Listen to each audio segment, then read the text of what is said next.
microphone, studio of Kion, gangsta sound, my brother come over. It's a champion general flow. Listen, my reggae music is lower. Climb the tower, feel the warrior eternal power. My brother come over. It's a champion general flow. Listen, my reggae music is lower. Climb the tower, feel the warrior eternal power. Escucha a Dios si aún estás por este mundo. Voy a robarte tan solo 3 segundos. Quiero mandar tu mensaje muy profundo y pedirte disculpas por si me confundo. Soy un humano más que vaga en estos páramos, que se pregunta qué pasa si nos amáramos. Pero la guerra nos separa, así que páranos y únenos de nuevo, por favor, como quisiéramos. Ve al humano maltratar a su mujer, divisa al pueblo roto por su falta de poder. Sigo viendo al niño muriendo sin comer y al rico atragantarse tan solo por placer. Quedamos pocos mensajeros del honor, fieles servidores del humano con valor, nobles narradores de palabra con amor. Solo faltas tú para guiar nuestro interior. It's a champion general flow. Listen, my reggae music is lower. Climb the tower, feel the warrior eternal power. My brother come over. It's a champion general flow. Listen, my reggae music is lower. Climb the tower, feel the warrior eternal power. Sé que no es fácil nadar en estas aguas, ni mantener el rumbo en este sin razón. Sé que me quemo si camino en la fragua. Este es mi deber cuando recibí mi don. Podría hablar sobre coches y dinero, pero no quiero, por eso soy la voz del guero. Prefiero mantener mi arte mensajero, luchar junto al humilde para destruir el clero. Unos tienen tanto y otros quieren tan poco. Esta melodía me está volviendo loco. Pido a Kion que limpie lo que toco. Él destruye el muro en el que normalmente choco. La tierra muere y morirá callada. Creaste un suelo de arena malgastada. Nos diste ciencia y eso no te avala. Ella da respuestas, tú no dices nada. Sé que mi fe no va mal, pero aquí debajo todo sigue igual. Luchamos por vivir algo que es normal. Por eso lo divino jamás será mortal. Oh, my nigga, feel the rasta, pure nigga, no my nigga. Hey, escuela, haciendo fresco lo que siento desde el alma. Nego, lo siento. Lo sé, señor, quizás hable sin sentido, pero al malvado hay que darle su merecido. Mira al diablo en que me ha convertido, pidiéndole consejos a un desconocido. My brother come over, it's a champion general flow. Listen, my reggae music is lower. Clean the tower, feel the warrior eternal power. My brother come over, it's a champion general flow. Listen, my reggae music is lower. Clean the tower, feel the warrior eternal power. Represent, can't away a city from president. Oh, gangsta shit, gangsta style, gangsta pure nigga, Kion in Selassie. I represent, soul, yes. My brother come over, it's a champion general flow. Listen, my reggae music is lower. Climb the tower, feel the warrior eternal power. My brother come over, it's a champion general flow. Listen, my reggae music is lower.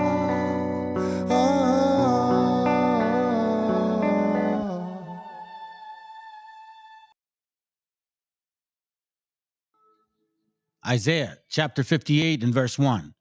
Cry aloud, spare not, lift up thy voice like a trumpet, and show my people their transgressions, and the house of Jacob their sins.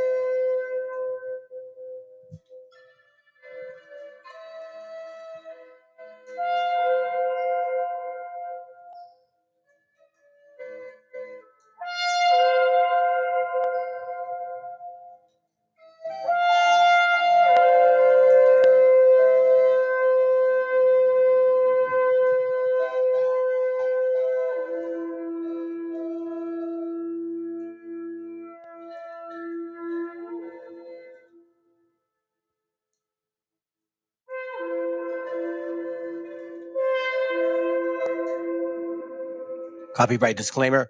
This content does not belong to Bible Chronicles or claim this intellectual property. The content provided today has and always will belong to the content owner. Bible Chronicles does not have any affiliation with the owner of this property. As mentioned, Bible Chronicles do not intend to make use of any material for the purpose of harvesting gain. However, Title 17 of United States copyright law states material and use can only be done when it's for theological or general educational purposes, and thus Bible Chronicles believes that this principal material falls under fair use, which honors protection under Section 107 of the same U.S. copyright law.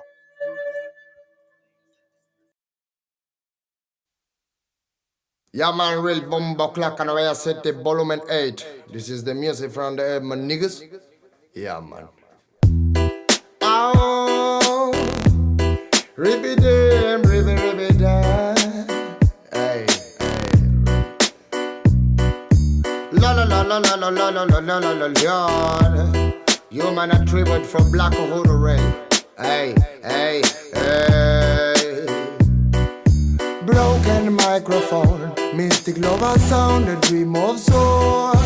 Will my head alone, living in Zion, but Babylon. Broken microphone, mystic lover sound, a dream of soul. Will my head alone, living in Zion, but Babylon.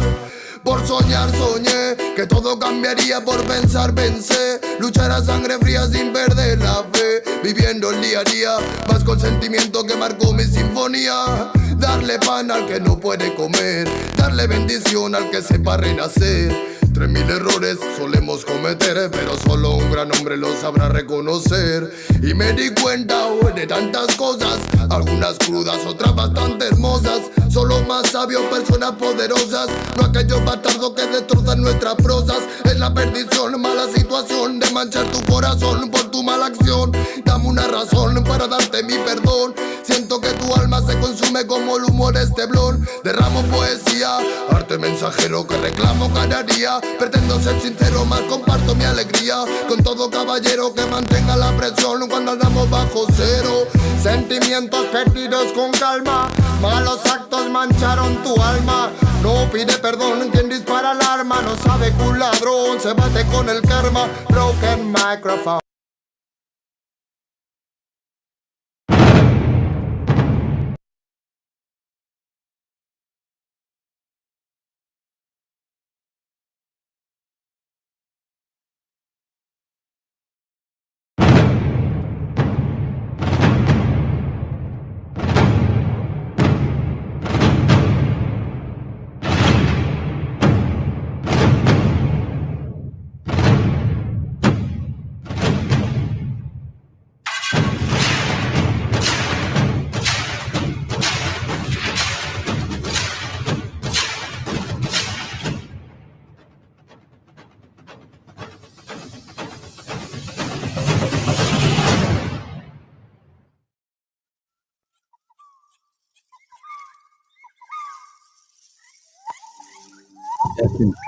One, two, three. Yo, shalom, fam. For you that are here live with me, or you that will be listening to this later on, appreciate you guys being here today. It's very obvious what the title is. I don't think I need to get into it. The scriptures say, "Thou shalt not bear false witness." And I'm not doing that. Everything I always do in this channel, I prove it. So we're going to let the scriptures talk, and we're going to see their actions speak for themselves. As you know, in this channel, we have been growing tremendously, and I mean it in a very spiritual way, because it doesn't matter how many people understand, keep the commandments, and try. It doesn't matter, because what really matters is the quality, the application that you guys are going through to accomplish that. That's what I look at. And here, I think from what I'm experiencing, talking to brothers, it's happening.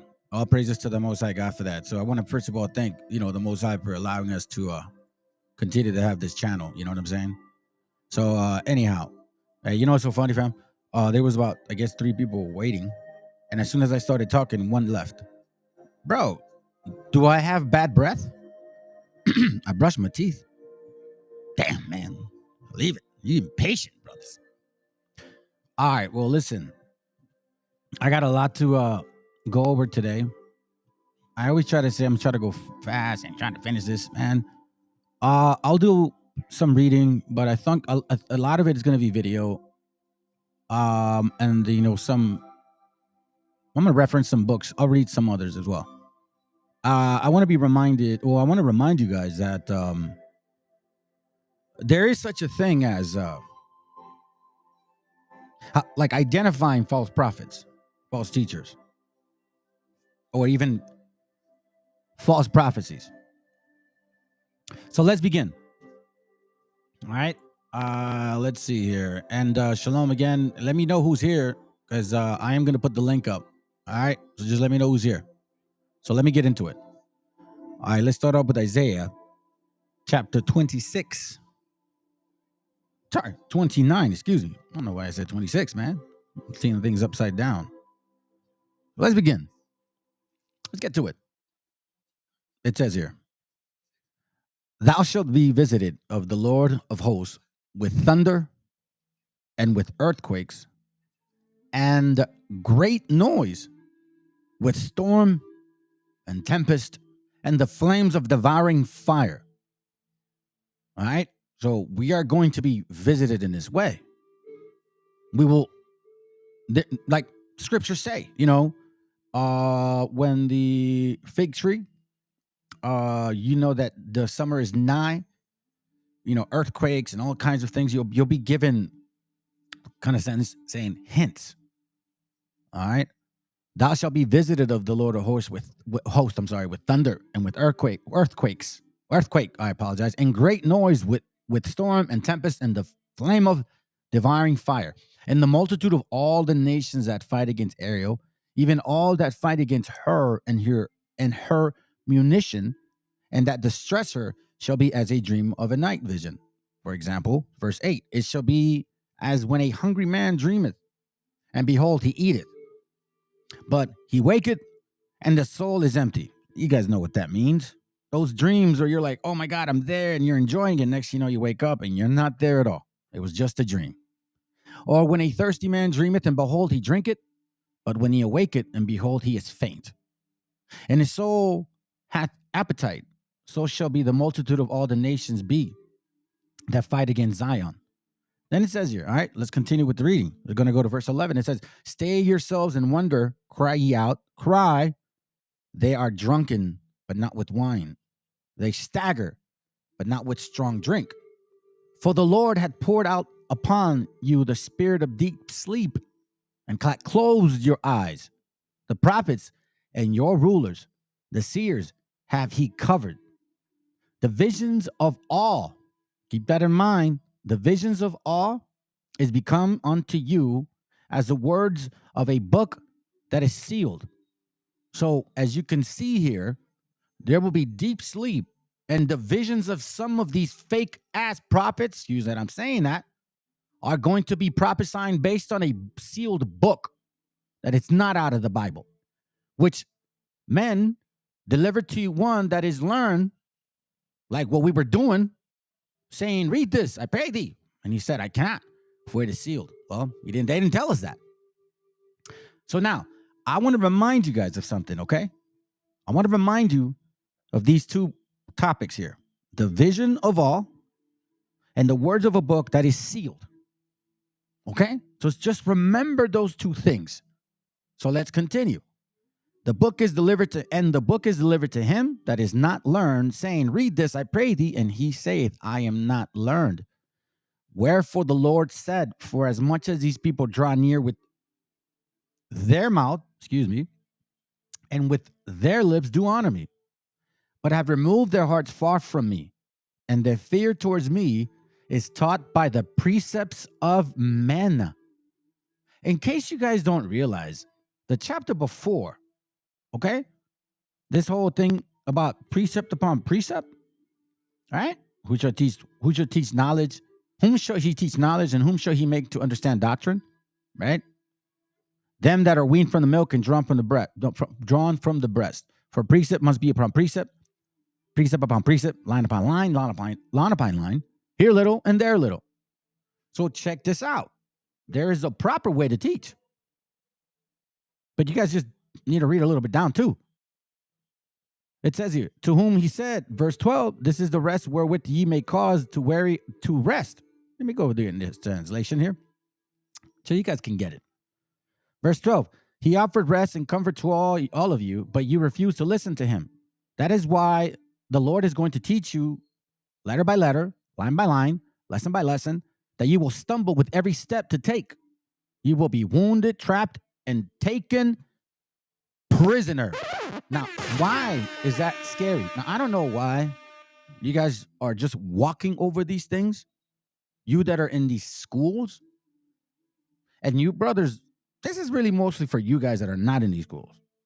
But I'm gonna use everything that they do, every action that they commit, and we're gonna put it to test. All right. So here again, so there is a process or a proper way to teach.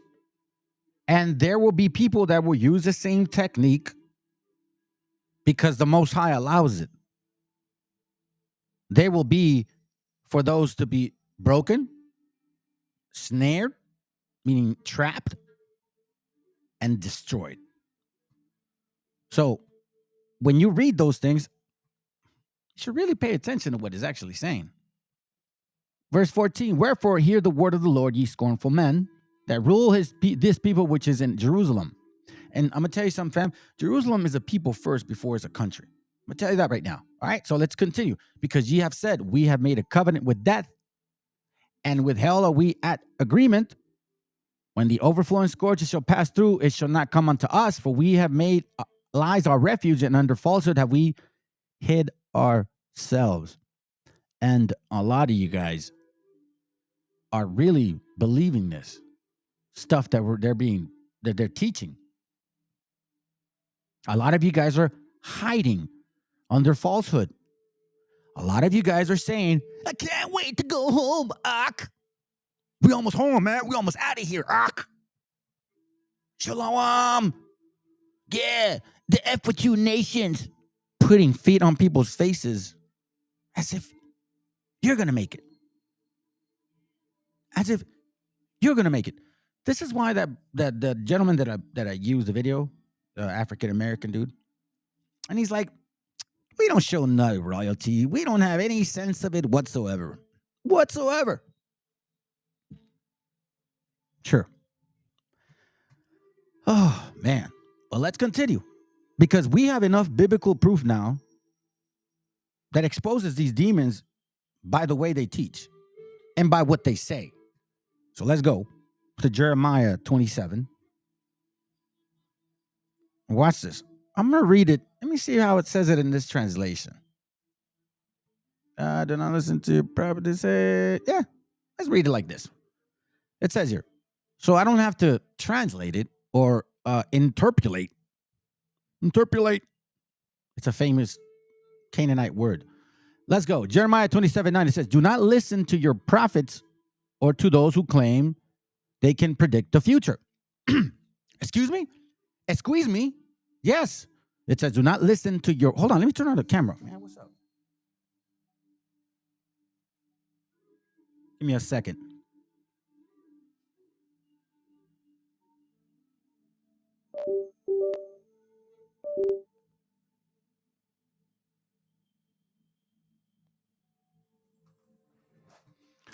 Oh, please.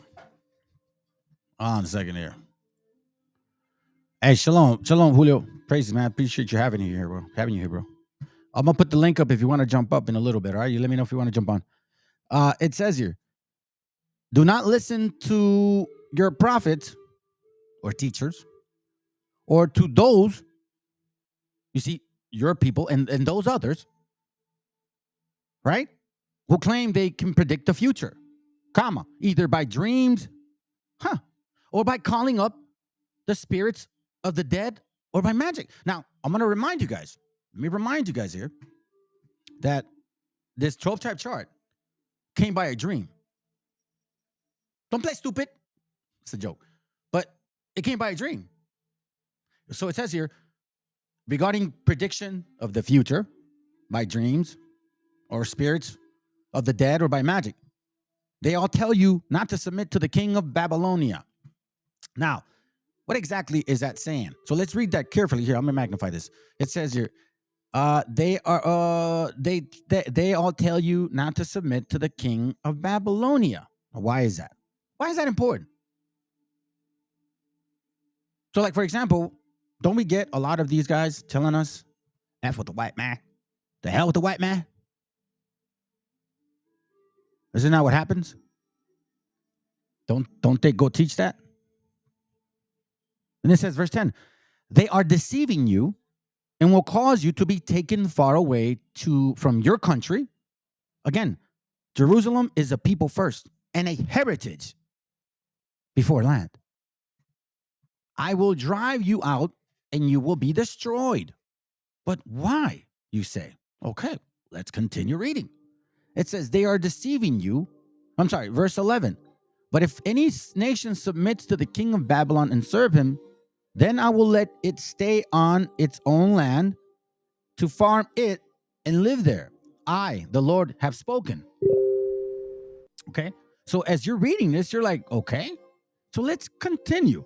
It says, I said the same thing to King Zedekiah of Judah. Submit to the king of Babylon, serve him and his people, and you will live. Why should you and your people die in a war or of starvation or disease? That is what the Lord has said will happen to any nation that does not submit to the king of Babylonia. Then it says, verse 14, do not listen to the prophets who tell you to surrender to him. Do not listen to the prophets who tell you not to surrender to him. They are deceiving you. So you would wonder, why is he saying this in Jeremiah? Why is Jeremiah saying this? Baruch is the scribe. Why is he telling Baruch, yo, write this stuff down, bro? So he's like, okay, they're deceiving you. Those that tell you, listen, like, for example, right now, what are we getting in the street? The hell with the white man. F the white man. We're going to put you in slavery. We're going to do this. We're going to do that. And all of these things against what? So-called the system, right? Let's continue. There's a proper way. But let's see what's going on here. And why is he saying this again? It says it twice. Verse 15, the Lord himself has said that he did not send them. They are lying to you in his name. And so he will drive you out and you will be killed, you and the prophets who are telling you lies. Now, he says this twice. He references several, okay. You guys want to know why? Because instead of you putting your effort in repentance, sincere repentance, examination, breaking those clods, what else? Going through the shackles. But let me change this, man, because I don't like that it does that. I don't need the commercial stuff. It's gonna try to do a commercial. Give me a second, fam. The hell, man. What's going on with you, dude? You guys just play some cheap stuff now. Anyways, hold on a second, family. Bro, for real? Oh, man. What's going on here?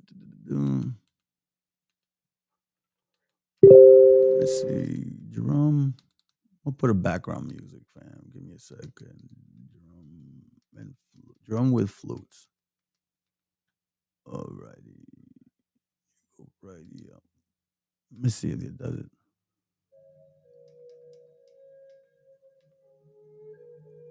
Yeah, that's cool. Hey, what's going on? What's a dark screen? I can't see it, dude. All right, there it goes. Sorry, my bad, fam. What was that? Okay, it says here, verse 15. It says, "The Lord Himself has said that He did not send them, and they are lying to you in His name. And so He will drive you out, and you will be killed, you and your prophets who are telling you lies." Here's the reason why, fam. Because when you're being taught to focus on particular things that really don't concern you, you're going to lose the kingdom. Because quite frankly, I've said it several times in this channel. I'm not really worried. I don't know why in the world people are doing this, but if anything, you should be so freaking happy that you have the privilege to repent. Honestly, that should be your main focus, that you have a sincere opportunity to repent and the opportunity to actually make it. The Most High said, man, vengeance is mine. Verse 16, here's why. Then I told the priest and the people that the Lord had said, do not listen to the prophets who say that the temple treasures will soon be brought back from Babylonia. They are lying to you. Let me repeat that and let me read it in this translation, okay? Verse 16, it says, also I spake to the priest and to all his people, saying, thus saith the Lord, hearken not to the words of your prophets that prophesy unto you, saying, behold, the vessels of the Lord's house shall shortly be brought back again from Babylon. For they prophesy a lie unto you. You know what that's saying? And by the way, for you idiots, I say, oh, those are vessels, not talking about the nation. Really? So that's why in Romans 9, it talks about vessels of destruction and vessels of I don't know how it goes, but it's Romans 9, I believe. It's identifying people as vessels as well. It's a parable. And I believe it talks about it in Corinthians as well. So here it's saying, if those people teach you that say, hey, we're going to get the kingdom back soon, bro. We're going to get the kingdom back soon, Ark. They prophesy a lie unto you. That's what it says here. Behold, the vessels of the Lord's house shall now shortly be brought again from Babylon. Like, for example, wasn't One West teaching that the year 2000, they'd all go home? I mean, for real? They were saying that. They were saying that. So now, and I'm going to touch on that real quick in a little bit. I'm going to continue on that topic, but I want to say something. So when I read this the other day, I was like, man, I think I understand now why our people did what they did. And in regards to the prophecy, too, there was an actual prophecy. And let me see if I can find it here. I had the article, but I'm going to play the video. All right, I want to show you guys something. Verse 17, it says, hearken not unto them, serve the king of Babylon and live, wherefore should this city be laid wasted? But if they be prophets, and if the word of the Lord be with them, oh, watch out. Let them know, let them now. Okay, I'll read that after, all right? Hold on a second. Let me show you this real quick. Hold on, let me see. Hold on, what's going on? Hey, shalom, bro, shalom. Let me just show you this real quick. All right, I'm going to play this video. All right. I wanted to read it, but I think the video is better. It's like 3 minutes long. All right. Hold up. Here it goes right here. So it made me wonder about like the Aztec prophecy or the Mexica prophecy, right? Regarding the that are about what our people were expecting. And I can see now why the submission. Now, there's a lot of stories behind it. But I think because we understood the scriptures, we knew that there was a time. Like, it's time now. Here you go. Watch this. Let's check it out. The Emperor Moctezuma was wise, brave. I'm going to leave these two screens on because I don't want them to block me, okay? I'd like to show you this, but this is BBC. All right? Hold up. Let's go. The Emperor Moctezuma was wise, brave, and a very sensitive ruler. But like all Aztecs, he felt that fate was out of his hands. The Aztecs had a strong notion of doomsday. They knew exactly when their end times would come, and these were upon them now. The cycles of time that ruled Aztec life were recorded forever on a massive sunstone, a type of calendar which governed their times and their ritual sacrifice to the gods. Quetzalcoatl had preordained the year of his return, and according to the calendar, that year had now come. The Aztecs knew that the end was very near.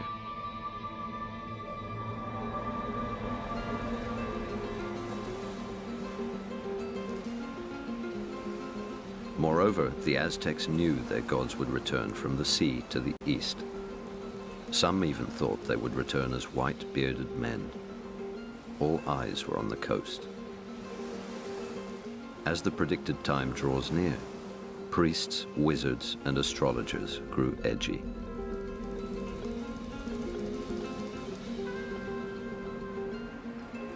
So here in Mexico, for centuries, there'd already been this foretelling that the rulers would come back from the east, would come out of the sea. You have this extraordinary Aztec civilization living untouched by anything, festering, just sort of bubbling in their own juices of suspicion. They're incredibly superstitious people. They're astrologers. They believe they're influenced by all these natural elements. And suddenly, out of nowhere, other very powerful omens start appearing. A trunk full of wonders from another world washes up on their shores. Runners carry it swiftly to their emperor. The comet comes and hovers over Mexico City, very close, burning in the sky. They don't understand that. It's the first one they've seen. An earthquake happens in Mexico City, which is clearly sent by the gods. And slowly, the tension in the place starts ratcheting up. So what are the odds that at the very time their gods are supposed to return, white bearded men landed from the sea to the east in the form of Spaniards, adventurers, mercenaries, and conquerors hungry for gold? An ancient magical world and a new material world were about to collide. So I'm showing you this so you can see that our people had an inclination of what was about to happen. The scriptures talk about this again. So let's go to 17. Then we're gonna go to 18, and then we're gonna go back to 16. So it says here, and family, take out your Bibles. I know that you want to see the screen, and I do it out of courtesy, but honestly, y'all should be taking out your books because and I'll say this, man.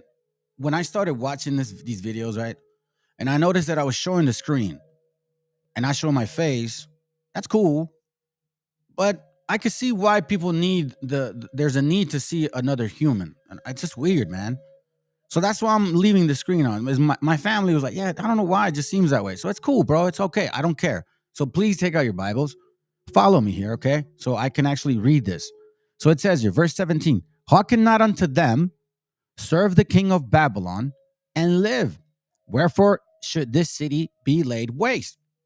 Now it says, but if they be prophets, and if the word of the Lord be with them, let them now make intercession to the Lord of hosts, that the vessels which are left in the house of the Lord, right, and in the house of the king of Judah and at Jerusalem, not go to Babylon. So what it's basically saying here, instead of these people saying, it's almost over, we're going home, yeah, F the white man, they're going to get it. Instead of saying that, praying for the other nations to be destroyed, you're supposed to pray for the people that haven't been taken, to give them hope that they may make it. That's why it says in the other verses, listen, if they prophesy these things, you're going to perish, you're going to die, because you're going to be focusing on, it's almost here. Pack up. We're ready to go. Yeah, bro. Oh, okay, cool. As long as you can see the actual screen. Anyhow, so it's basically saying this. So it says here now, hold on a second. Going back to my point, okay? This is why I had to read this and I have to show you this. Now I know why. Detribalizing. All of these things come from the Most High, right? I'm not saying, and I've always said this, family. I pray that even since the beginning of this channel, that I was never misleading my gente. That if I was going to be an instrument of to mislead people, I wanted the Most High to destroy me then. I didn't want to be that. I don't want to be that. So I really was very cautious, even when I was starting to do these classes and these things were being revealed, because I wasn't really seeing other people. It wasn't like somebody's teaching me. I was finding these things that have been kept from us for so long. And it started since last year. I mean, we've seen a lot. Hey, Shalom, bro. We've seen a lot of people bring up, lately, I mean, before regarding Canaanite stuff and all that. But in regards to what I was finding, I did not find it anywhere. Okay. I didn't find it anywhere. So I was kind of scared, to be honest. I was scared not for my life. Like, oh my God, they're going to, I don't give a damn. My spirituality, I was scared for my spirit that maybe I was done. Maybe the Most High didn't want to deal with me. And I was being led by, the deceiver. But I continued. I figured, well, if that's your path, that's your path. Just like Jeremiah, man, I don't want to teach this stuff no more. Nobody believes me. It didn't matter. But anyways, going back to the point. Now I see why you particular nation, you tribe that I was talking about yesterday, now I can see the spirit even more. That's a very noble thing what y'all did, bro. The Meshikas. Let's listen to it again. A very noble thing that they did. For the sake of the rest of us, let's go. Native Mexicans like Emiliano Zapata or Pancho Villa and countless others. Because of our resistance, you were able to maintain your tribal identity. Yes, detribalized, displaced Native Mexicans, aka mestizos, we shed our blood. Did you hear that? We shed our blood so that the tribes today would be able to maintain their tribal affiliation. The truth is, without the resistance of displaced, detribalized Native Mexicans, they would have wiped all tribes off the face of the planet. Due to our resistance, you were able to maintain your tribal identity. And right now, a lot of you natives with tribal affiliation are sounding a little ungrateful.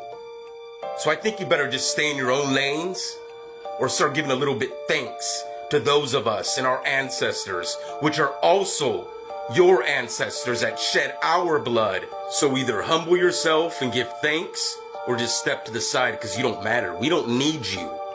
Again, we are 150 million strong, detribalized, displaced Native Mexicans, and we're growing daily. And to all those natives that claim that you need to have tribal affiliation to be native, you need to find yourself.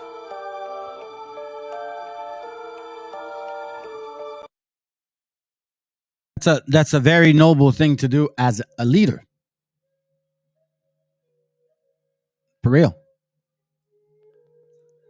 Now, and again, I have this sister, the one I showed you guys yesterday, that she did a video regarding this too. So I guess this is going on. I don't really know, and I don't care. You know what I mean? I mean, obviously I do, but I don't, because that's not our heritage, so to speak, regards to like our real heritage. This is what we've been picking up. Anyhow, so now it says here, right, in verse 17, hearken not unto them, serve the king of Babylon and live, wherefore you should cry, wherefore should this city be laid waste? All right. So now, why am I reading all of these things? And why am I saying, let me rephrase that. So what you're saying, Joshua, is that we're supposed to serve these people?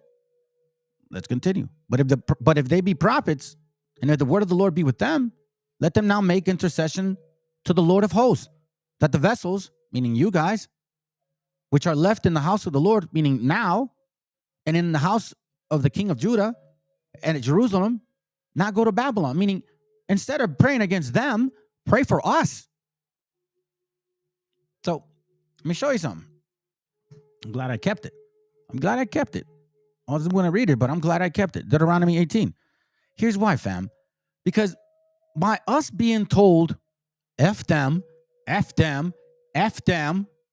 we're going home soon, we're the real people, God looks like you. No repentance, no salvation, nothing of any sort. I know they talk about it. They give you guys scriptures, but they give you scriptures like Band-Aids. I'm telling you, fam, I've gone through this with them. Going through something, yada, you that are spiritual should understand this. And you share it. They're like, oh, I got you, Ak. Hold up. They go like this. You can hear it in when you get them on the phone and shit. They're like, they're like doing the thing. Oh, hold up. Give me Ciroc, Ak. All right. Ciroc. Okay, cool. All right. Shalom. That's it. That's it. Good luck. You're going to prophesy and have the people misled and misdirected. That's what it's basically saying. Deuteronomy 18:20, he says, but the prophets which shall presume to speak, I'm sorry, yeah, now I'll keep it here. But the prophet which shall presume to speak a word in my name, which I have not commanded him to speak, or that shall speak in the name of other gods, even the prophet shall die. So now it says, and if thou say in thy heart, how shall we know the word which the Lord had not spoken? Remember? It says, well, how do we know who's really teaching and who's not? You may wonder, how can you tell when a prophet's message does not come from the Lord? It says it. If a prophet speak in the name of the Lord, and what he says does not come true, then it is not the Lord's message.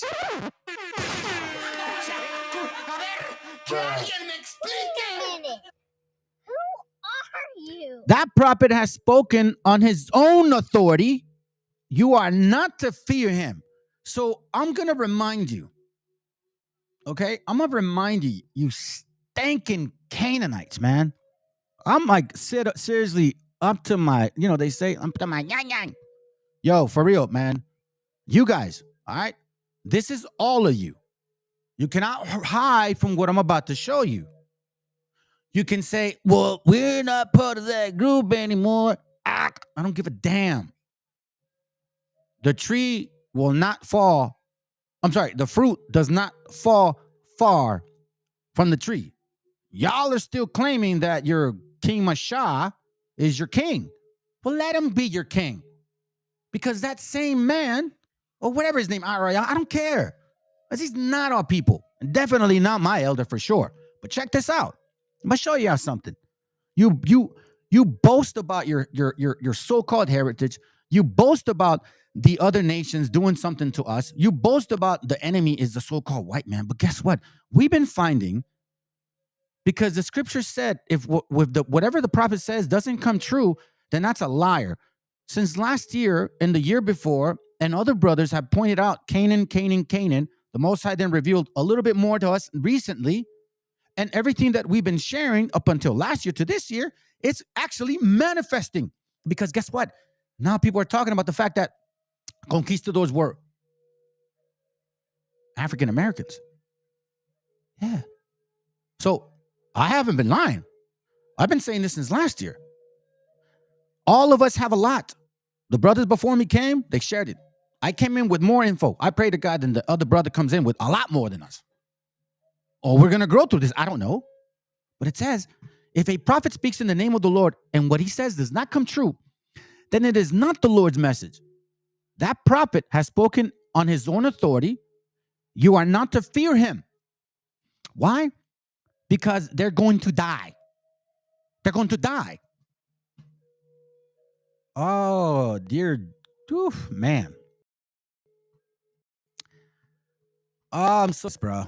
We're going to listen to this. It's 7 minutes long.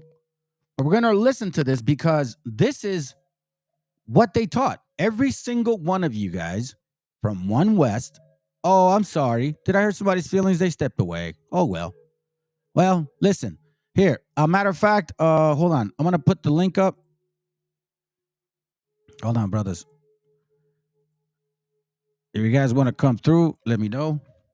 Or if somebody wants to debunk what we're about to share, y'all, just wait. Don't rush it. Don't think on and then expect me to just let you on, because I'm not going to do that. Send the message saying, yo, I'm going to link up, then we'll see. Don't interrupt the class. But let's educate ourselves and educate these other people. Remember what the scripture said, family. Let's read it again. Okay? We're going to read it in this translation because they like to read that.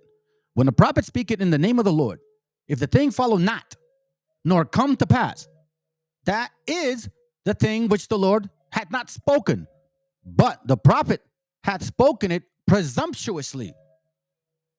Thou shalt not be afraid of him. All right? Let me see what you got. Okay. So let's listen in to the video.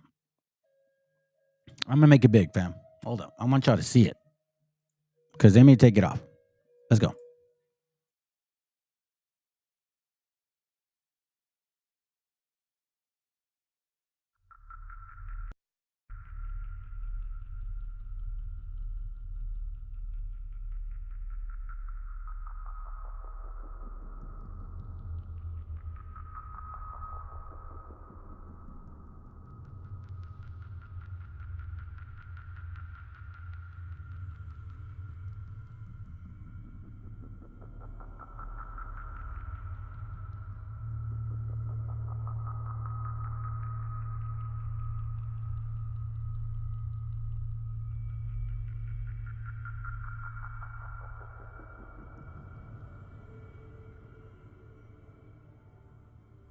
Pay attention. Pay close attention.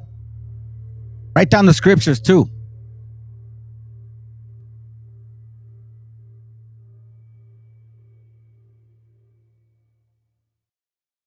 God is going to send his decree in these last days, and that is to totally annihilate America. America will be blown off the face of the earth by the year 2000. It's talking about Judgment Day. And Christ is coming back on the white horse. And he's coming back. And he's going to take down the white man, the Edomites. That's why your Pope is down in the ground. It's going to happen by the year 2000. You really? That's it, yeah. These places that's going to be hit in this thermonuclear war is America. America's going to be wiped off the face of the planet Earth. That's going to take place before the year 2000. That's right. That's going to take place before the year 2000. That's right. That's going to take place before the year 2000. That's right.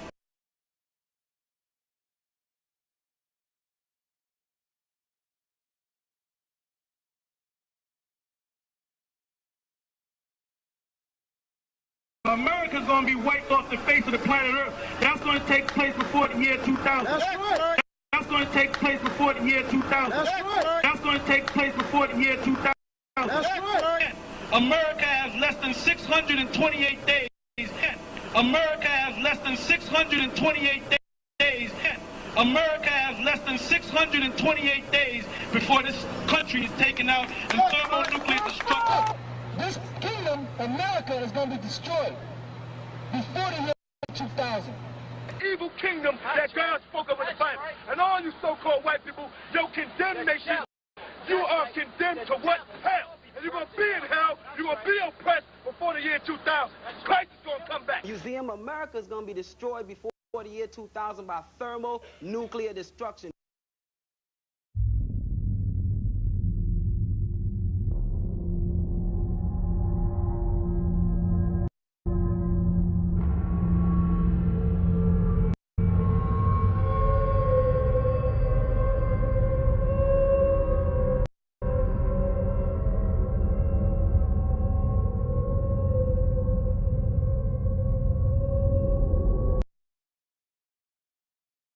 Let's go ahead and read that. Okay? It says, this was bound to happen. Although they've destroyed nearly all videos of brothers, including myself, prophesying doomsday, end times, enslavement of all white people by Y2K, a few videos managed to still be around. I see you found one of them with Shabbat, prophesying falsely. He is now looking foolish with these videos in circulation, but hey, truth is truth. We did falsify. Hold on. We did prophesy falsely. Brother is repenting, all praises. And we have been, and then we have to be held accountable. Gotcha, bitch. Many lives were destroyed because of this. Brothers take that lightly. That's messed up. I didn't even see that part, bro. Damn. Many lives were destroyed because of this. And I know what that feeling is like, fam. Falling to alcohol. Yeah, I don't want to be there. You don't want to be in any net. Well, your spirit is so disconnected from the Most High. That shit's crazy. Let's continue. I know I'm making it a thing about this class, but I don't make this lightly, fam. Because some of these are our brothers. That's just a fact. Let's go. Oh.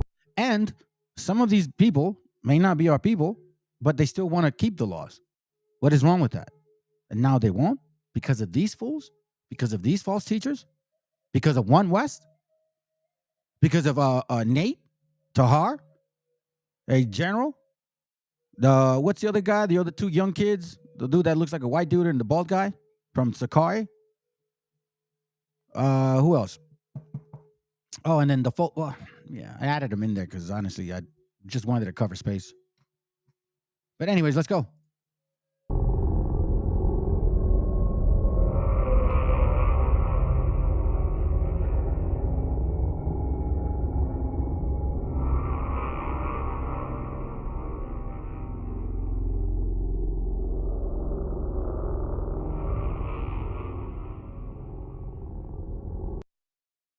Let's read it. It says, well, first of all, let's go back to this.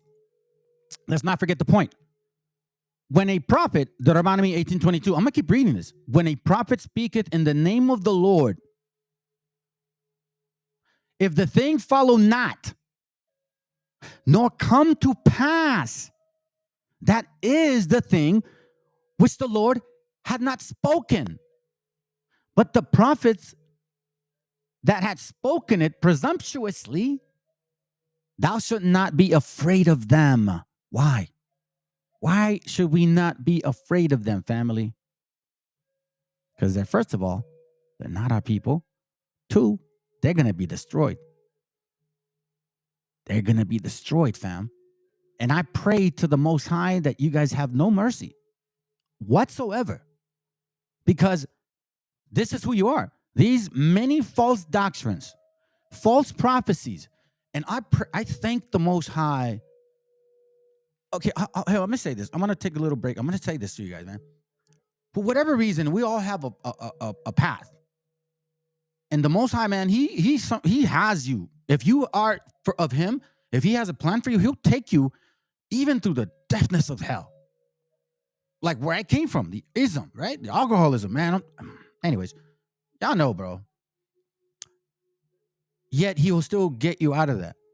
You will be like feeling in quicksand. You're like, obey to here. And then he'll pull you out.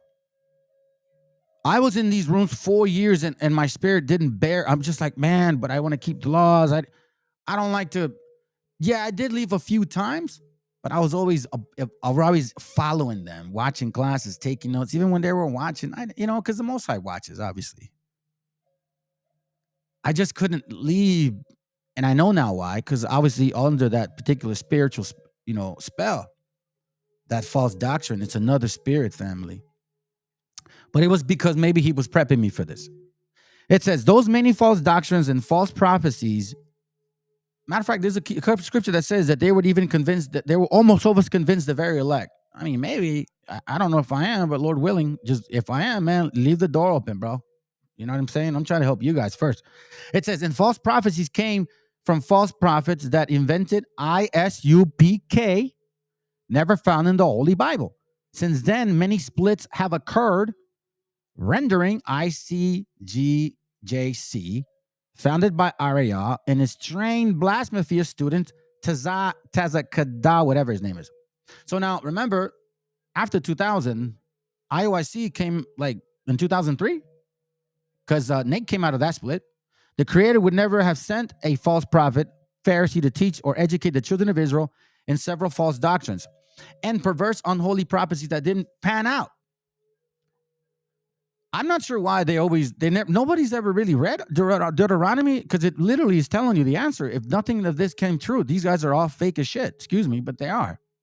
For example, in the 1980s, when they said that Christ Negro would return a couple of times, and then they moved it up to year 2000 AD, and obviously that didn't pan out as well.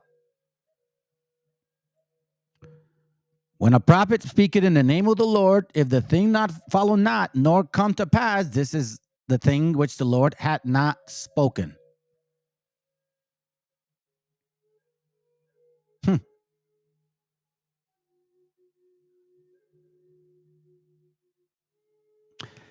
Isaiah 41 says, 22, let them bring forth and show us what shall happen. Let them shew the former things, what they be, what they may consider them, and know the latter of the end of them, or declare us things for to come. So now, the reason I'm really stressing this out, fam, is because look, I brought out, I don't know, Habakkuk 1:8. Nobody ever touched on that. Black Conquistadors, actual documentation books showing through the scriptures. I mean, I can't even remember. I don't even want to. It's stupid to even list it, bro. Like, it makes no sense because then I'm being vainful here. Let me see, bro, what you're saying. And Esau smearing our bros culture that Y2K to the Maya and the end of the world is retarded. No such thing. Yeah. Keep in mind, all Mesoamerican calendars derive from one source. All praises, bro. And you know, honestly, this is why this is important, because if they came in, this is One West branch right here. This is not me. This is One West. This guy here, Araya, that is who they believe.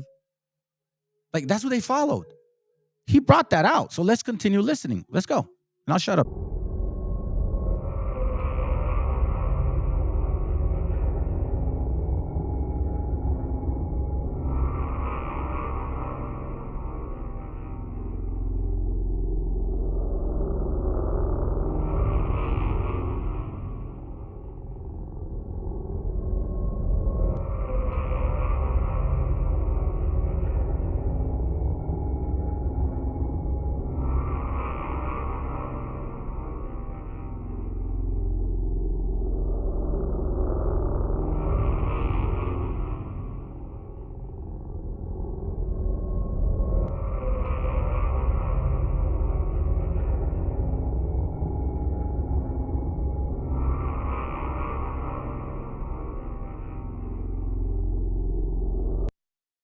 Here, let me read it quickly. It says, Dave, was I offended? Yes. I was offended by UPK doctrine. I found out the hard way.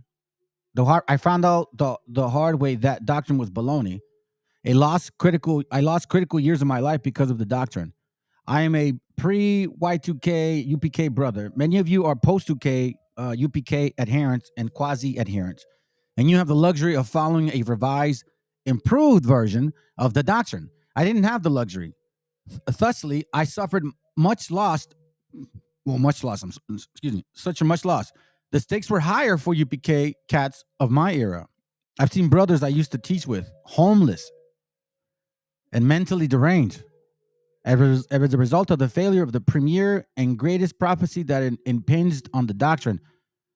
Nah, it's not that, bro. Well, I mean, it's because of this, dude.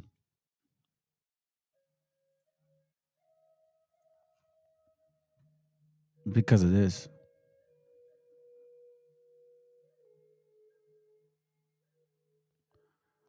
Where is it at? That Jeremiah 27:15, it says, I have not sent them, said the Lord, yet they prophesy a lie in my name, that I might drive you out, and that ye might perish, ye and the prophets that prophesy unto you. That's why. That's exactly why this happened. You know the reason? There's no other damn reason. This didn't happen. This didn't occur. So it says here, I didn't have the luxury, It says here, homeless and mentally deranged, premier. Okay, that being, okay, hold on. The impingement on the doctrine, that being the return of Christ, established of the Negro in the land of Israel, and dethroning of the white man by Y2K. You see how he says Negro? He doesn't say Hispanics, natives. He says Negro. Some brothers choose to continue holding on by improvising, improving, and revising the original doctrine. I decided to let it go altogether. The failure of the prophecy revealed to me the falsehood of the movement, the false self-declared prophets who found the movement, and the infantile and immaturity of the doctrine. I can never be won over by that doctrine. There is an old saying, fool me once, shame on you. Fool me twice, shame on me. Damn. Do that. Let's go.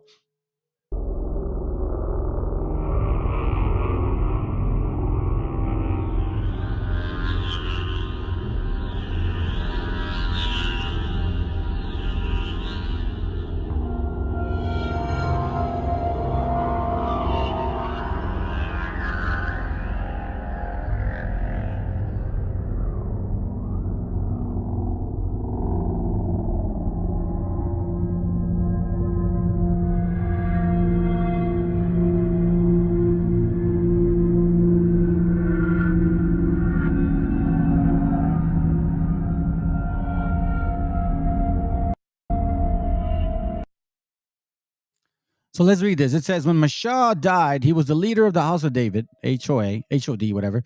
This was the first main split of UPK. Both schools taught Y2K.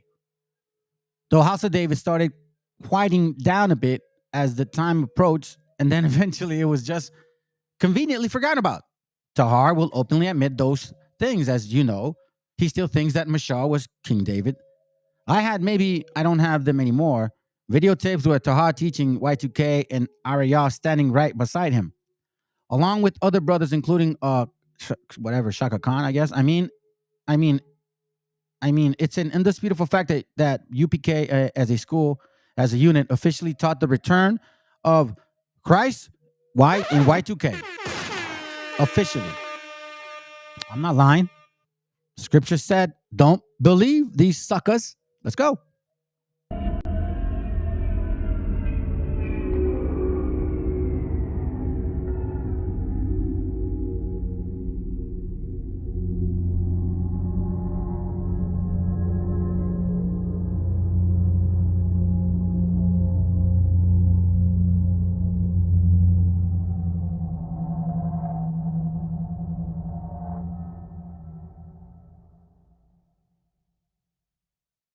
I started reaching out to different churches and things of that nature. But before I did, I started examining everything. All the doctrine that I learned. And the brother would write about Ariyah was one of the pioneers to bring out that Christ is coming before the year 2000, and the understanding of that came from Isaiah, the 6th chapter. That after 2 days I will restore you, and after the third day you'll live in my sight. So he figured that the third day is after the year 2000. So that they kind of came with that understanding. Everybody in the school at One West preached the year 2000 prophecy. That Christ was going to return in the year 2000. All of us. That was sanctioned by Haria. You teach us on the street, and 34th Street camp. I was in 34th Street camp, right in front of the bank. What's the name of the bank now? The name of the bank. Citibank. I was out there teaching that for almost 10 years, from 1989 to 1999. I was teaching that. Oh wow! And I was ordered. I was ordered to teach that. If I wasn't teaching that, they'll kick me out. Ordered. I was ordered to teach that. If I wasn't teaching that, they'll kick me out. I was ordered to teach that. If I wasn't teaching that, they'll kick me out. Excuse me, Elder, but even in the late 80s, they were teaching about Christ coming back in the year 2000. Yeah, they were teaching that. When I came in, they were teaching that. 1989, they was teaching that. If you were among those who preached that doctrine back then, or are currently being led astray by the false teachings that originated at One West, it's not too late to repent and truly receive. Hey, he's not lying about this, family. He's not lying, man. That spirit is not a joke. I'll say this quickly. I got COVID, and I got real sick. Like real sick. A lot of my family was worried. I'll say it like that. Those times kept me out of that school. I couldn't go because I was sick, I was seriously sick. And I started noticing how selfish they were, asking me for alms while I wasn't attending because I was sick. I wasn't even really concerned about my own bills. I mean, obviously I was paying them, but I wasn't thinking of them, let alone I wasn't thinking of alms. So I started seeing more clearly what was going on. And then eventually, because I wasn't being indoctrinated so much, that spirit couldn't hold on to me anymore. And then I just stopped. But as soon as I realized that, there was like this chain, like it just, I felt it's different. And then all this understanding came. You know what I'm saying? And we have proof that they were like, he said he's teaching since 1989. That's not coming out of my mouth.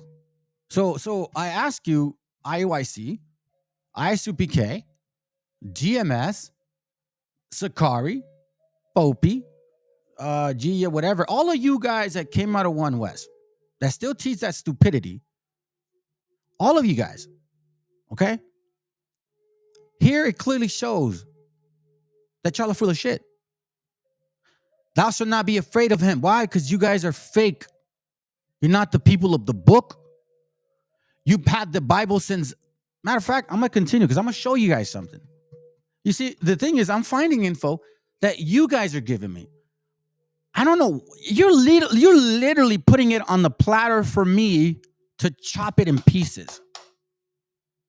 You guys think we don't read? I guess that's what they say. You know, if you want to read, right, put it in a book. If you want to hide something from the black person, put it in a book. I don't know.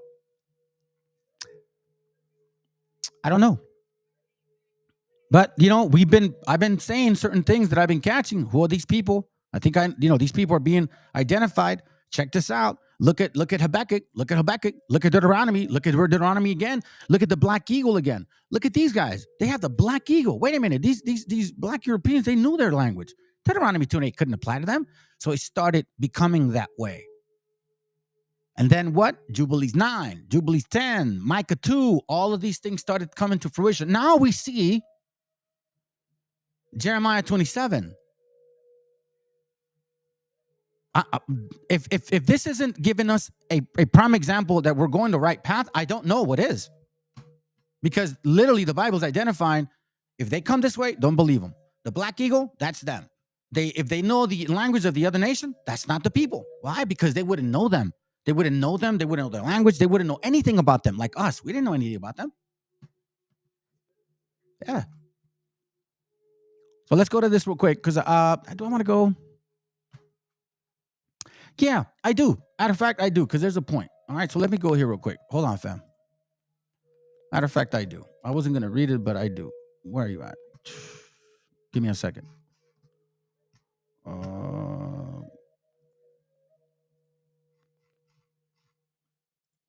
We're going to go to Jubilees, chapter 10. Let me go back. Hold on a second. Apocrypha. Jubilees, where are you at? I go here because it seems to be the easier one, the quickest one to get. Let's go to chapter Children of Noah. We're just going to read from chapter 10, 28 to 34. All right? And I'll read it, fam. It says, and Ham and his sons went into the land which was to occupy, which he acquired as a portion in the land of the south. And Canaan saw the land of Lebanon to the river of Egypt that was very good, and he went not in the land of his inheritance to the west, that is to the sea, meaning the Atlantic, West Africa. And he dwelt in the land of Lebanon, eastward and westward, from the borders of Jordan and from the borders of the sea. And Israel, Jerusalem, all of that area, Palestine, what do we know now? All right? It says here, and Ham, his father, and Cush and Mizraim, his brother, said to him, thou hast settled in the land which is not thine, and which did not fall to us by lot. Do not do so, for if thou do so, thou and thy sons will fall in the land and be accursed through sedition. And by sedition ye have settled, and by sedition will thy children fail, and thou shalt be rooted out forever. Then it says, dwell not in the dwelling of Shem, for to Shem and his sons did it come by their lot. Cursed art thou, and cursed shalt thou be beyond all the sons of Noah, by the curse by which we bound ourselves by the oath in the presence of the holy judge, and in the presence of Noah our father. But he did not hearken unto them, and dwelt in the land of Lebanon from Hamath to the entering of Egypt, his and his sons, until this day. So we see that a very similar spirit of thievery, sedition. You take things that are not yours, that don't belong to you, and yet you want to claim it. Even after we show you, you guys are not it, man. You guys are not it, bro. Seriously, there's nothing wrong with you not being it. Look, your kingdom's done. You'll never rule again. It's okay. You had your chance. You're done. You have to accept it. And I'm telling you from the deepest bottom of my spirit, there's no doubt in my mind that you guys are done. We know who you are. There's no doubt anymore. No doubt.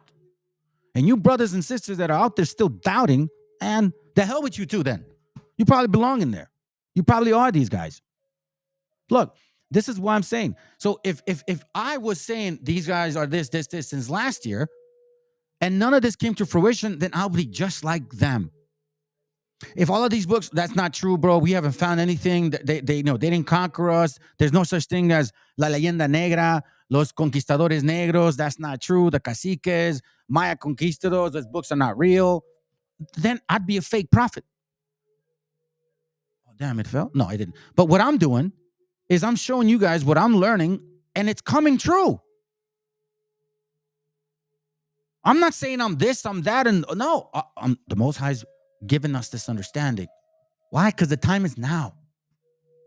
Because the real people of the Bible are finally waking up. Come on, bro. What's going on? Gotcha, bitch. That's why. So look, I'm going to show you this. This is from an old video I have. On us that we are them. This was, look, so in case you guys start thinking I'm BSing you. And nothing but the... This is from... I think it says May, something like that. Hold up. Give me a second.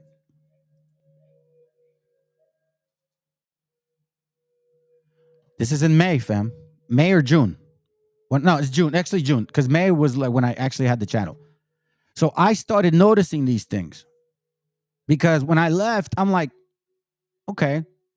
So if they're saying we're the same people of the book, well, let me digest you. Let me see what's going on. And all I found was on the contraire, mon frère. Yeah, it does work in mysterious ways. So I keep finding, like I started finding these things. And from this point moving forward, all my research started manifesting. When I started hearing Parta Sequitur Ventrum, I heard it in school, but they didn't care.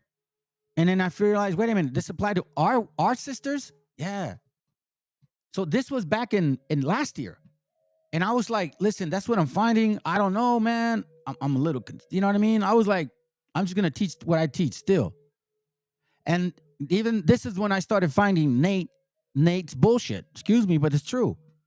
He brings books like these out, like, oh yeah, the Jew, but he hides stuff, right? And I'm gonna bring him up again. Because I've caught him on 1, 2, I think 3 books already, or 4. Nate, give up, man. You're a heathen. I've caught you in so many books already. Right? So again, this was, I think it says June, fam. Okay? Of 2022. So now, watch this real quick. Somebody brought this book to my attention. And I'm going to show you guys. I'm going to link it up here. And, hey, Meshi, this is actually what their driving force is. This book here. The whole wobble, the Cabo Wobbles, the fish heads. This is what their book is. They base their whole doctrine on this right here. This guy here, or girl, whatever they are. This is called 1 in 3 Amazing Facts About Black Indians of Western Hemisphere outline. I don't know what the word is, but it's an FBI tactic where they give you a lot of information. And I think they did that in the campaign. Supposedly Russia did it. That they give you misinformation left and right, and you don't know what to believe. So it's like a confabulate. You kind of hear a little your history, and you hear them. You're like, oh, well, it kind of makes sense, and you glue it together, and you believe it. So here, this guy's literally saying the so-called American Indians, the black indigenous natives. Then he's referencing black folks, using people like Canyon, whatever, raised in Chicago. Mother's family comes from... He literally gives up the actual... He says it comes from matriarchal society, so the seed comes from the mother. We know the Bible is contrary to that. So that already told me right off the bat. But then he's like saying, yeah, in this book, yeah, the natives look like a variety of colors. Okay. And then you keep looking, and look. And then another thing. My people are destroyed for lack of knowledge, because thou hast rejected knowledge. I will also reject thee. Thou shalt be... Hosea 4:6. So let me get this straight. So you guys are saying in this same book, he says that the Europeans were black.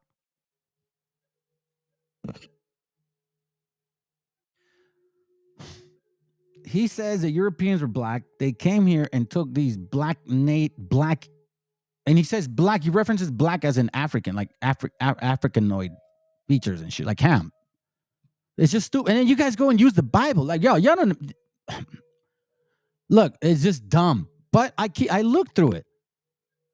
Were not spawned, created abroad. Okay, he says black Indians were not spawned or created as a result of Africans coming to the Western Hemisphere, supposedly, right? But then it says they didn't refer to themselves as natives. The word Indian, blah, blah, blah, blah. Look, all natives or indigenous people of Western Hemisphere, aka Indians, possess different physiological features. Hair texture, bone structure, and skin tone varied. All natives and indigenous people of the Western Hemisphere, aka the Indians, did not and do not have high cheekbones, slanted eyes, reddish copper skin, or straight hair. He said not all natives. All natives of indigenous people of Western Hemisphere did not live in teepees or pueblos. It's true. It is difficult for society to dissect black Indians as being natives or indigenous. No. You see, I don't know why, fam, but apparently you guys, man, you guys really think that Hispanics, if a so-called Hispanic is dark, he has to be black. Like African. We have dark-skinned brothers. Dark. My family.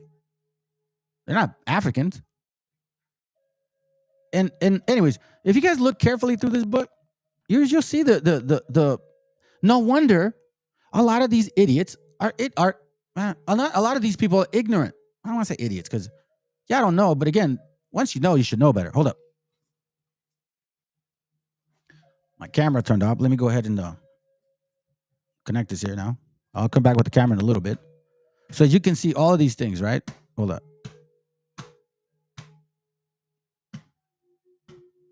So look through this book, fam. This is where they actually get their whole doctrine. Look, a native people of indigenous people of Western Hemisphere, aka Indians, spoke different dialects of a language synonymous to the Hebrew language. So as you can see, they want to smear them. Look, here it goes. Most early European writers during the 14th throughout the 18th, including pale-skinned Jews, agreed that the heathen savages of the Western Hemisphere, aka Indians, throughout the Americas were without a doubt descendants of the lost tribe of Israel. Pale-skinned Europeans by the name of James Adair, right? Then he says, he's, descendants of the lost tribe, James Adair. Hold on a second. Then he goes and says here, Nate Turner, Paul Cuffey, Crispy Uddux, Donald Luther King Jr., Tubman, Vesey, Poole, a.k.a. Honorable Elijah Muhammad, among the million of others, were indigenous of the Western Hemisphere, a.k.a. Indians. The title Black American and African American are fake, inappropriate European colonized titles to keep indigenous people from Western Hemisphere, a.k.a. blah, blah, blah. Blah, blah, blah. Blah, blah, blah. Blah, blah, blah. Most African Americans, so-called, were asked. This says most so-called African Americans or so-called African Americans, when asked if any Native Americans are in their family, at least 95% responded with the answer yes. Wow. That makes you our people. Anyhow, let me show you this real quick.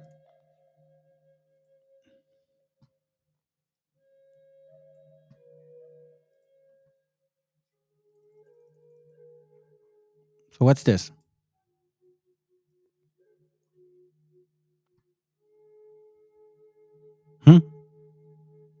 Are you going to ignore that? Moors? So he's saying these people came to America and conquered you, African-looking Native Americans? So they conquered so you conquered each other?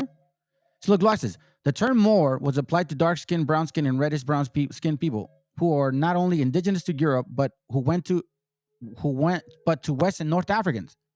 Even black Indians of the Western Hemisphere were also dubbed with this title. That's not true. Indigenous black Celtics, indigenous black Britons, indigenous black Portuguese, black Spaniards, also known as Moors, had a long-time knowledge of indigenous people in the Western Hemisphere. These Moors were all well-informed of the different customs, traditions, and languages of the natives of the Western Hemisphere. These dark-skinned Europeans, Moors, were used as buffers by the pale-skinned Europeans to help colonize the New World. These indigenous black Europeans, aka Moors, not only solicited the New World to pale-skinned Europeans, but also waged war on indigenous people of the Western Hemisphere, aka Indians. Is this making any sense to you guys?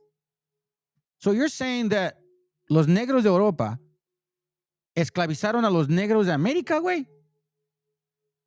And then certain black indigenous Europeans, aka Moors, that went under such titles as clergymen and European nobility, shared a common consciousness with pale-skinned Europeans. That common consciousness being that the indigenous people of the Western Hemisphere, aka your Indians, were untamed and heathens. You know what's so funny, fam? That throughout this admittance here, they don't realize what black and white people come out like. Like people of different skin tones with a variety of hair texture. You're admitting, look, you see what I'm saying, fam? They're saying to us that, yes, they were black Europeans. They were helping the white man. Didn't I say this? They're admitting it themselves. But at the same time, they're saying that, then they want to then use the Bible and say they're the people of the book.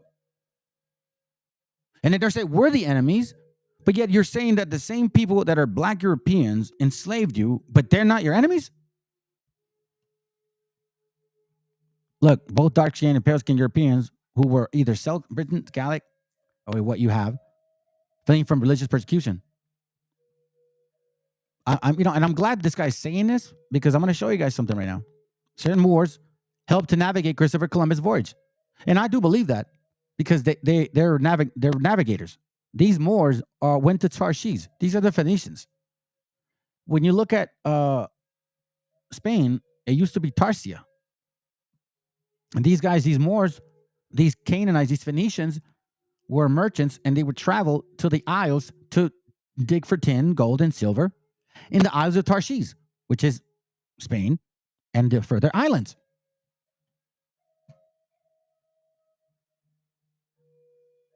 See? So now, most black Indians of the Western Hemisphere found themselves seduced by European lifestyle, supposedly. Some black in the Indian nations sided with the British. After black Indian nations helped to set up colonial governments. Okay, see it, girls. You see how this is? It's like a lot of different directions of, yeah, you're here, you're there, this here.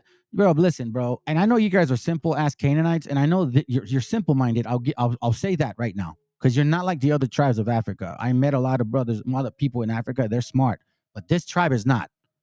You guys are easily confounded. Black Indians were not conquered by Europeans or the so-called white man. Black Indians had a rich history of intertribal warfare among each other that continued before the European arrival. In tribal warfare, all of these things. And they start saying, where they say it? Where is it at? Black Snake. Where are you? Black Indians as well as the Moors. Hold on, fam. I'm looking for something. You guys can read through. I'm just kind of Nick a Jack. Okay, no. I lost. Then they go to children. They're broken chain of ignorance. That's an interesting one. Most Buffalo Soldiers were black Indians. You see? You see this, fam? Dispatched by U.S. Army. So the Jamaicans, Buffalo Soldier. Come on. What's his name made a song about that?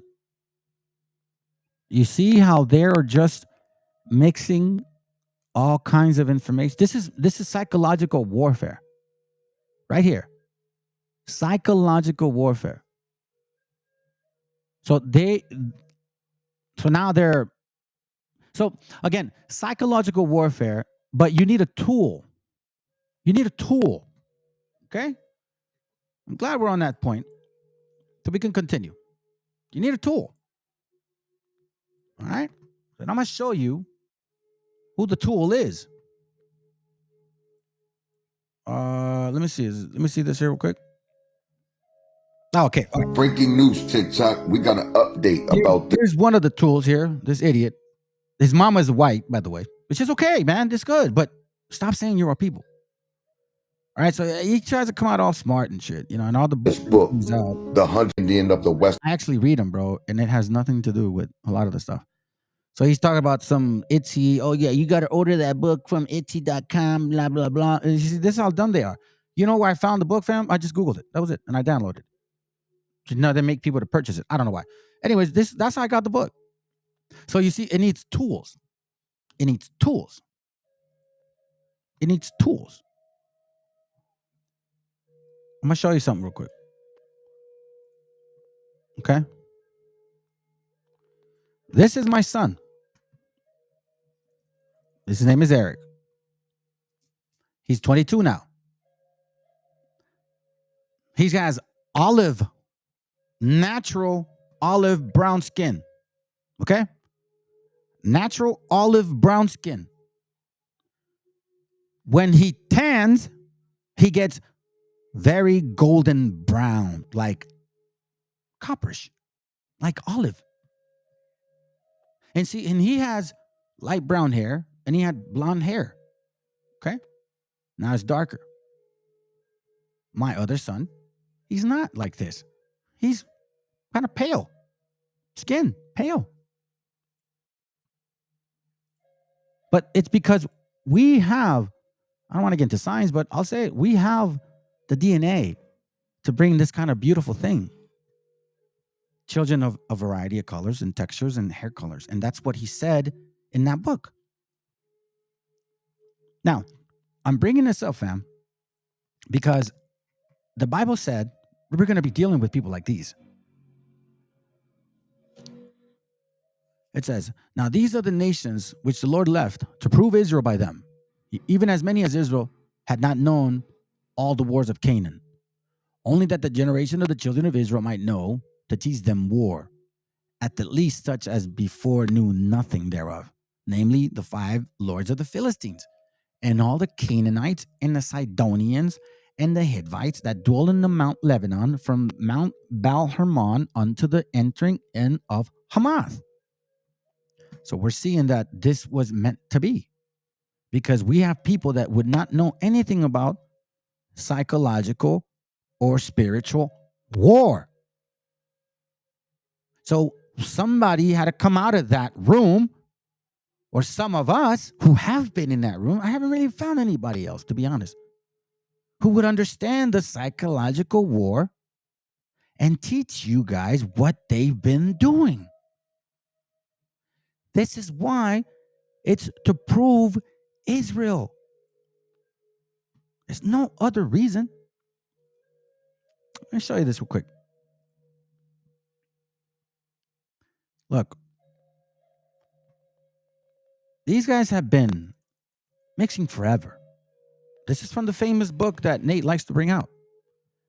Page 296. The rapidity with the color changes is seen in the English colonies of North America. It is not 250 years since the very first colonists arrived in Britain, and much shorter time since the ancestors of those present New Englanders crossed the ocean.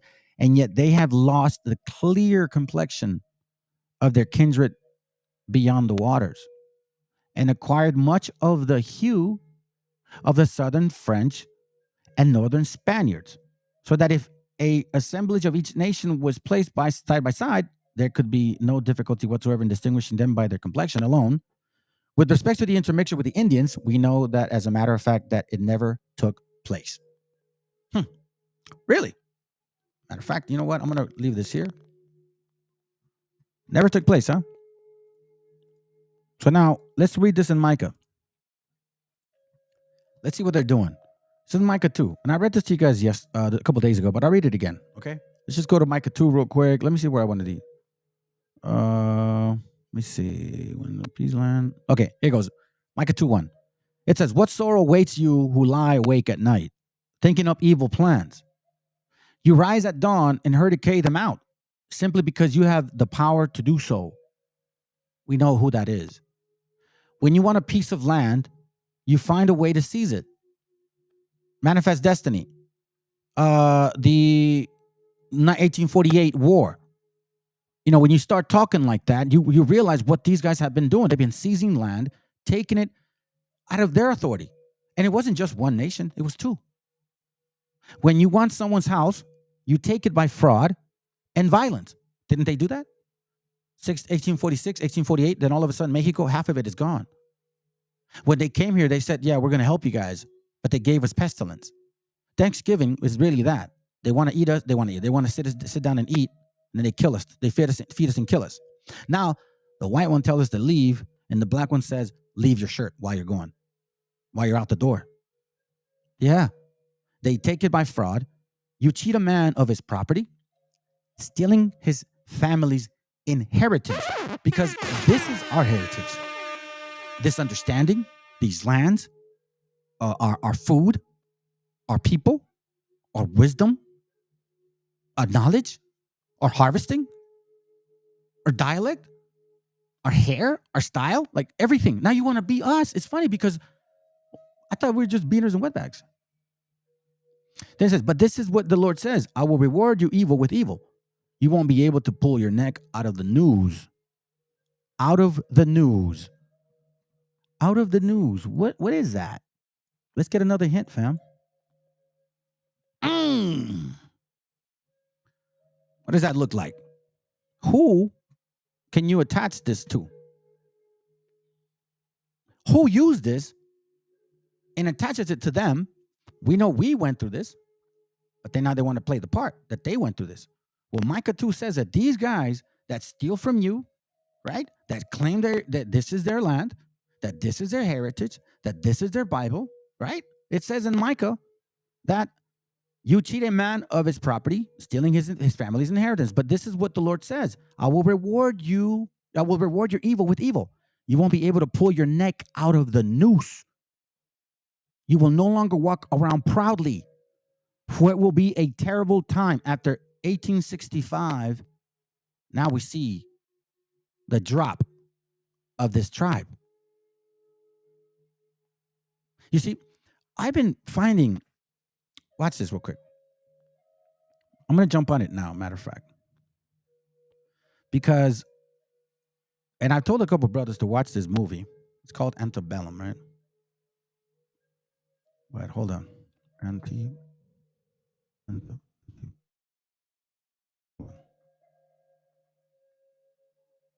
Oh, no, it's the wrong one. Wrong file. See if I can find it.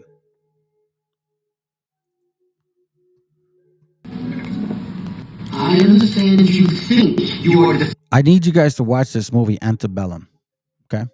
This movie, this girl here, right? She's having an interview with a Caucasian woman. And they're talking as nations. Okay? I want you guys to pay attention to that. All right? Because in this very same movie,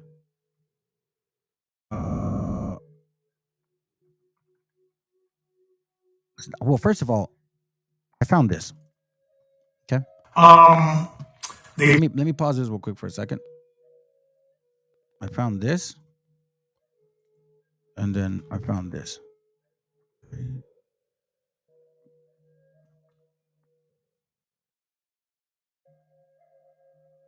All right, this.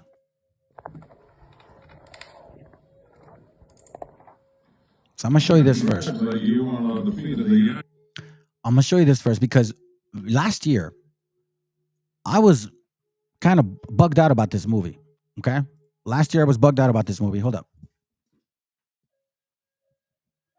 I was bugged out about this movie because I was catching things in it that I was like, wait a minute, man. It's telling me something else. See, when you're a spiritual man and you understand the scriptures, you start discerning things that you see. So throughout the movie, they're saying certain things, right? But listen to this part here. So I'm not going to ruin it for you guys, but this is a scene where they're playing the Civil War, like reacting to Civil War again, okay? Listen to what they say, all right? It's 1 minute 21. Hopefully, if they start kind of like trying to block me, I'll move it around. But let's just listen to what he's saying. Let's go. It's at the end, but I want to show you guys the whole thing, and then I'm going to show you the video that I showed you earlier. I want to congratulate you on our defeat of the Yanks at Milliken's. This is what victory looks like.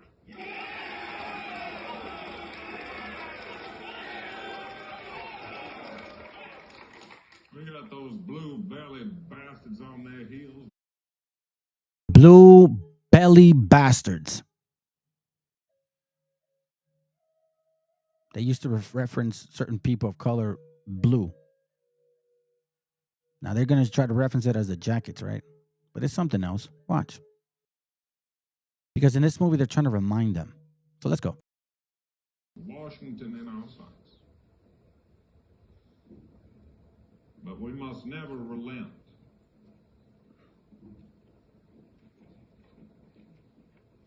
We are descendants of the gods. And we will fight with the same immeasurable courage and vigor.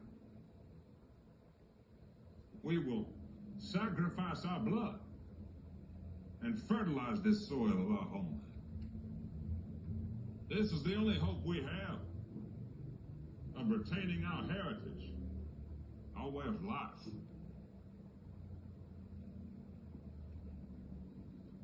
This land was always ours.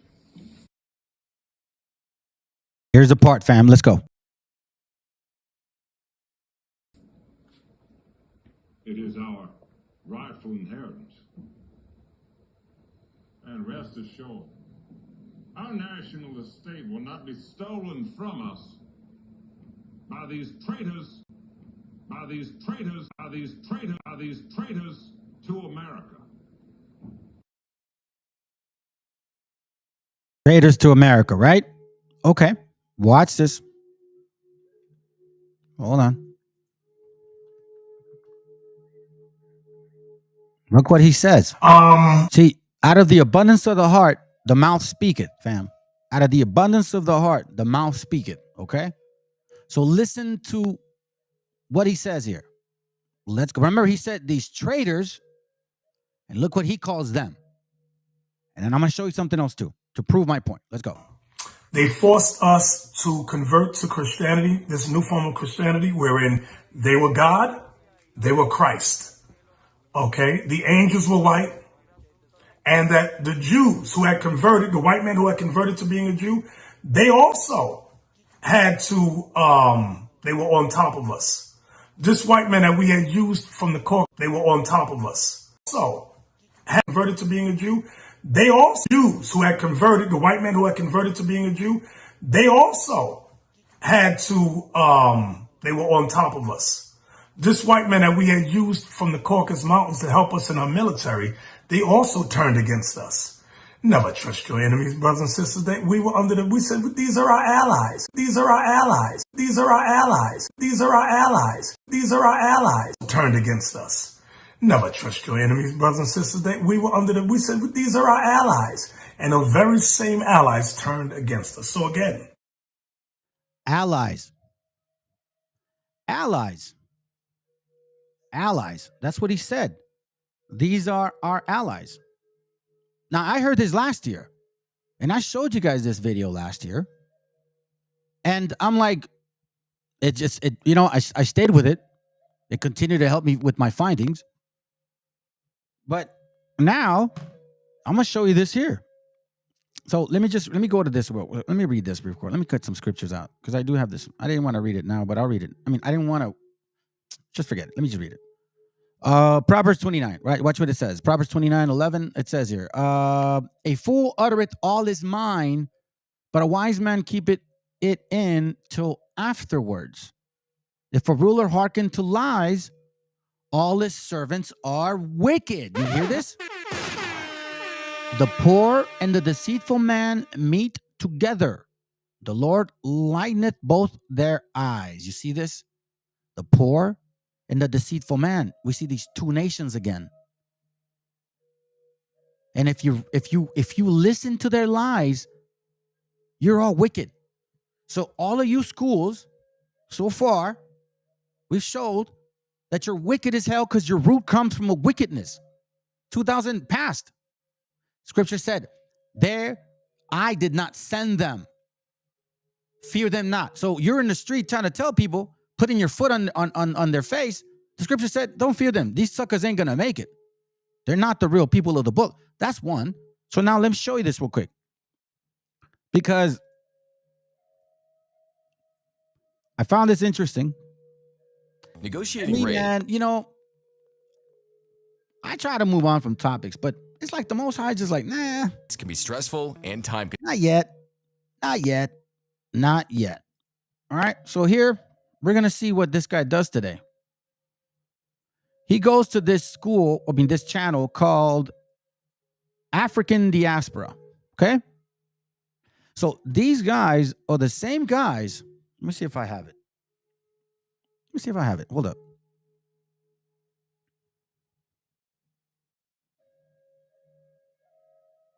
Give me a second. Hold on. Let me see.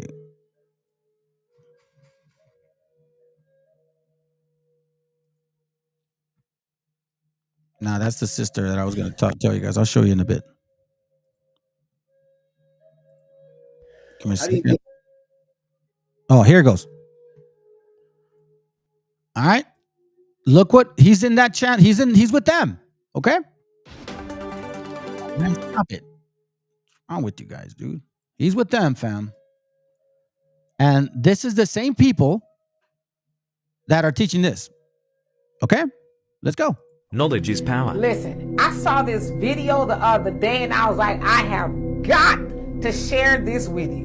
Now what you're going to see is a very passionate white man really getting in the behinds of black people. But it's not for the ordinary reason you would think it is, like racism or something like that. He is basically saying y'all hard-headed and y'all ain't listening. And Malcolm X tried to warn you years ago. And we're going to bleep it out because he got pretty, spicy. But check it out.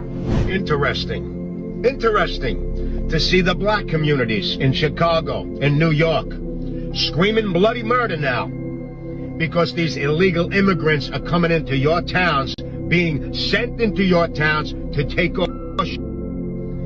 over your shelters for your homeless, take your jobs, everything. And now you're pissed off?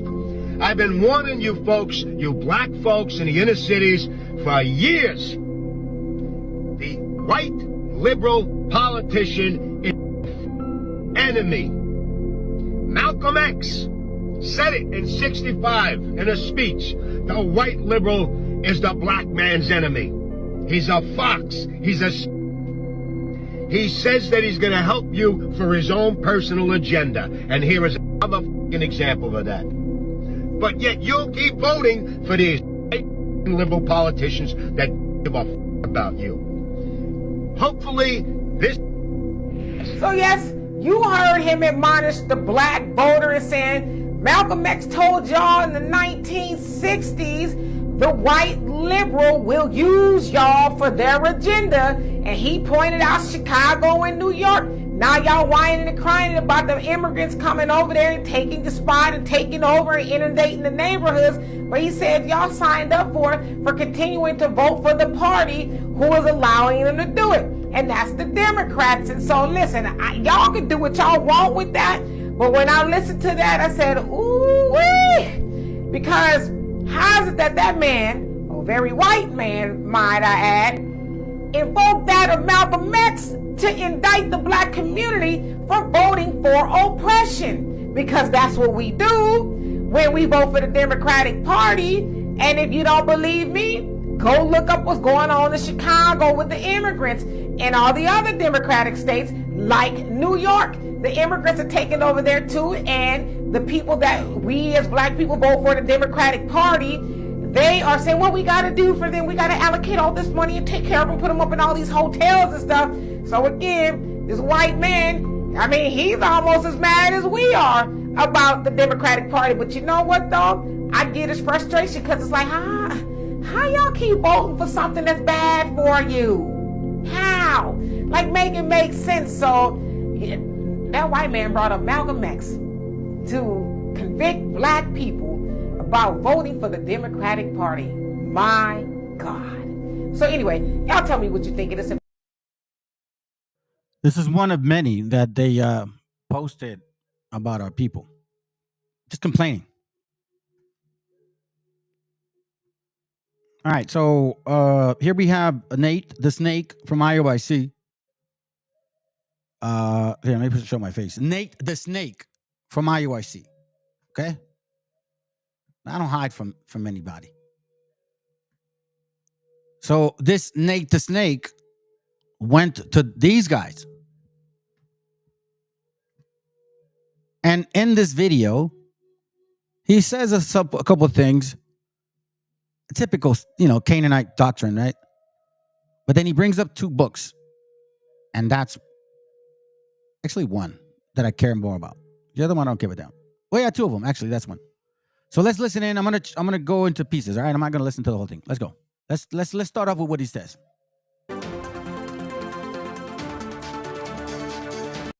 Newcomer, since the last time you was on, tell people just a little bit about. Since the last time he was on, so he knows that their doctrine, that their what's it called? That their agenda does not include our people. They don't see us as theirs. Okay? But this devil here doesn't care about you either. And I'm going to show you guys today. Oh, you know what? Hold on a second, fam. Let me see if I can invite this person here. Because he wanted to supposedly debate. Let me see. Oh, my bad.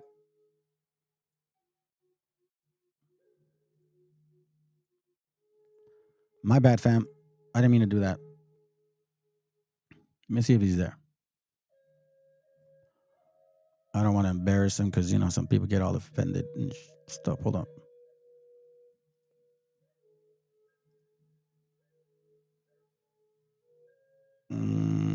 Here goes. Give me a second.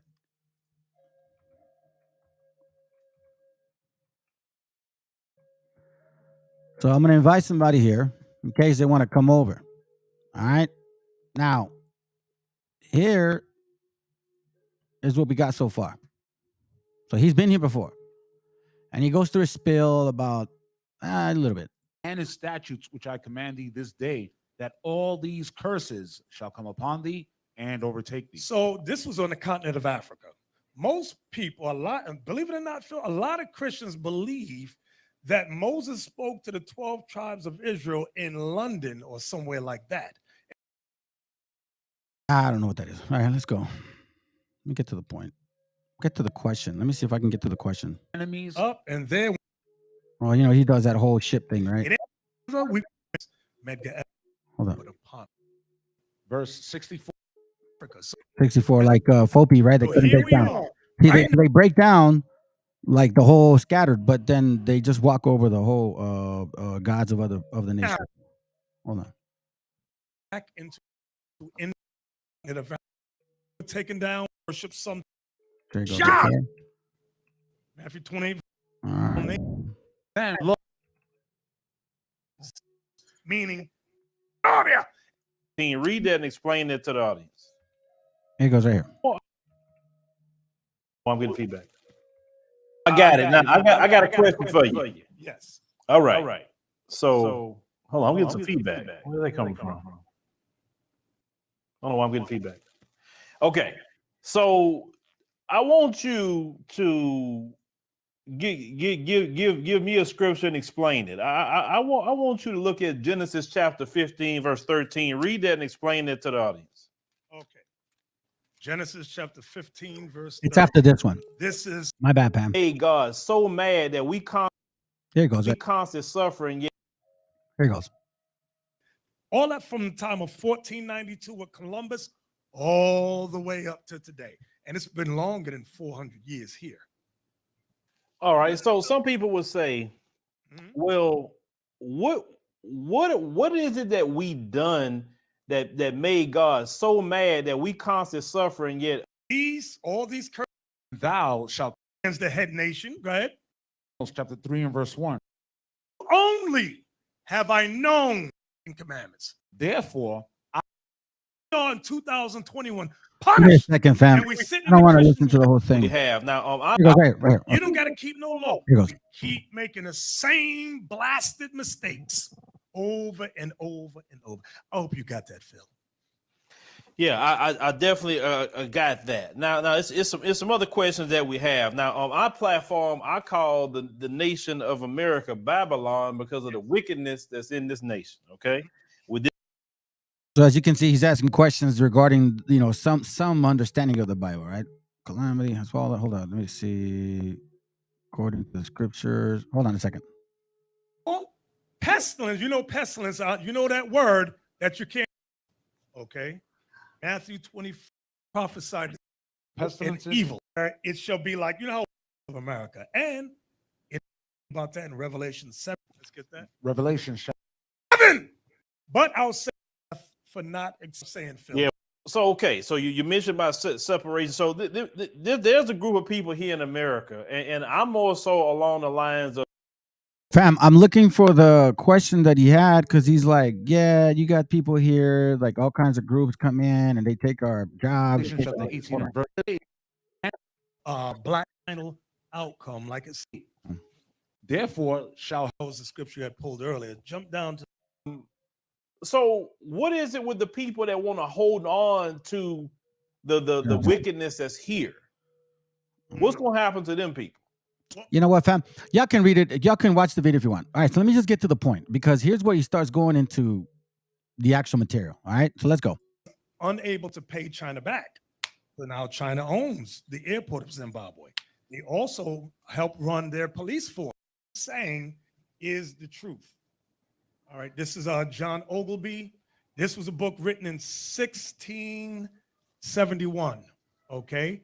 Africa being an accurate description of the regions or Egypt, Barbary, Libya, and there's a long word there that I can't pronounce. But let's go inside the book. Go inside the book. Let's zoom in at the top. This is on page 341. This is about Africa. Watch what it says. Many Jews also are scattered over this region, meaning the region of Africa. Some natives boasting themselves of Abraham's seed, inhabiting both sides of the river Niger. Others are Asian strangers who fled either from the desolation of Jerusalem by Vespasian or from Judea, wasted and depopulated by the Romans, Persians, Saracens, and Christians, or else such as came out of Europe. Now, these were the black Jews that came out of Europe, whence they were banished out of some parts of Italy in the year 1342, out of Spain in the year 1462, out of the Low Countries, that means Netherlands, Amsterdam. All right, so here's the first book. Actually, he brought three of them. I didn't even care too much for this, but I'm gonna debunk every single one of these books, fam. Okay, every single one of them. We saw what he did. The book's called Africa being an accurate description of the regions of Jadada, and he said John Ogilvy. Hold on. Let's go in Libya, being an accurate description of the regions, or Egypt, Barbary, Libya, and there's a long word there that I can't pronounce. All right, so it don't matter. So he's talking about this book here. Okay. He's talking about this book. That's somewhat of a reprint. But he's talking about this book. It's an old book, 1600, right? He said 1600. All right, here we go. It's a geographical history of Africa, written by John, right? Is it the same one? African regions? Let me see.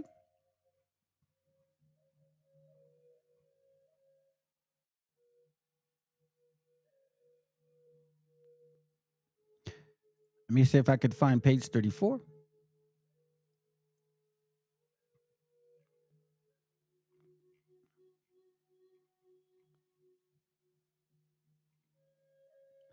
If this isn't the book, then I'll consider dissecting it more. Is this page 34? The one thing about this book, I will tell you, that even though it says page 34, it's not necessarily page 34 of the whole book. I think it comes in chapters because I recall finding page 6 twice. Let's see.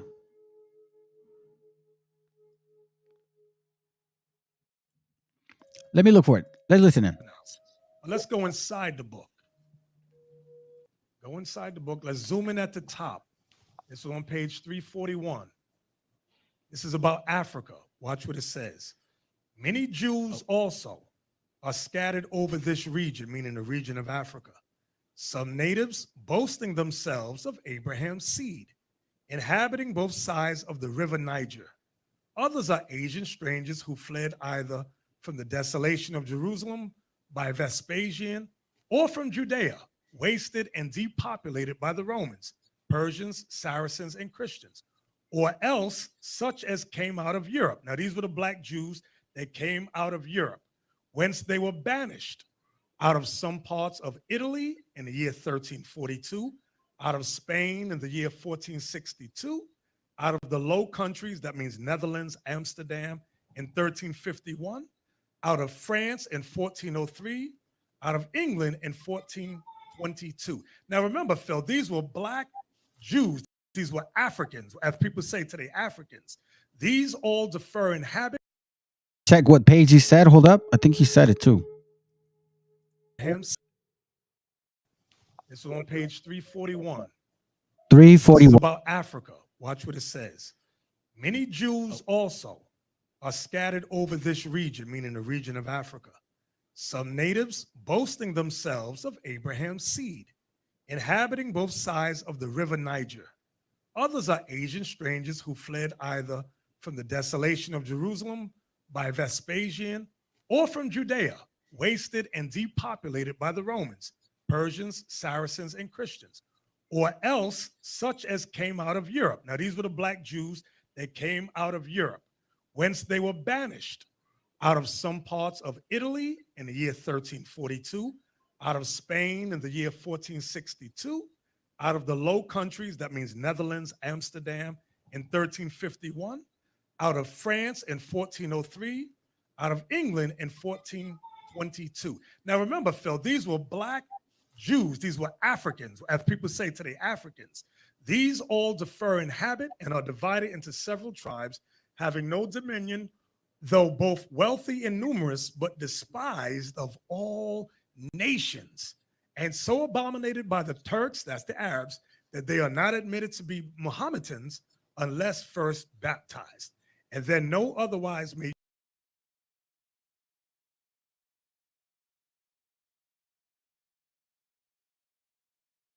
use of than to receive their customs and gather in their taxes. So this book was written in the late 1600s, that many black Jews which lived in Africa were kicked out of Spain, Italy, the Netherlands, France, and England.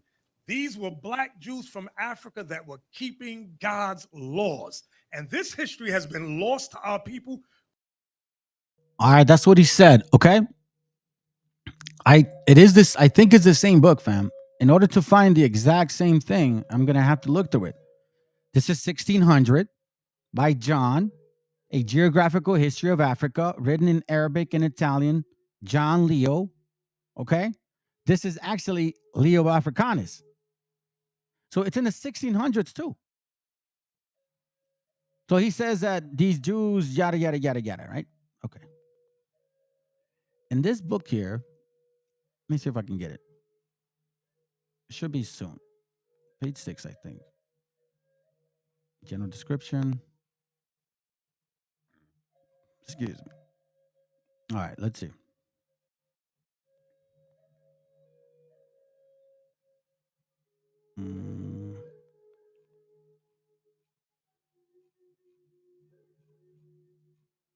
Give me a second, fam.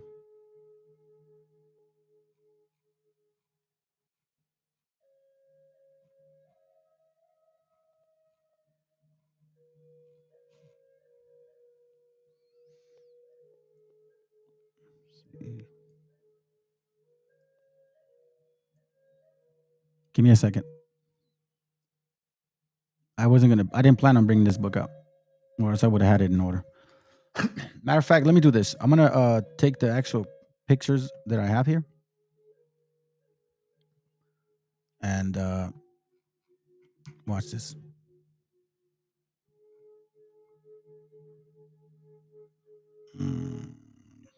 Hold on.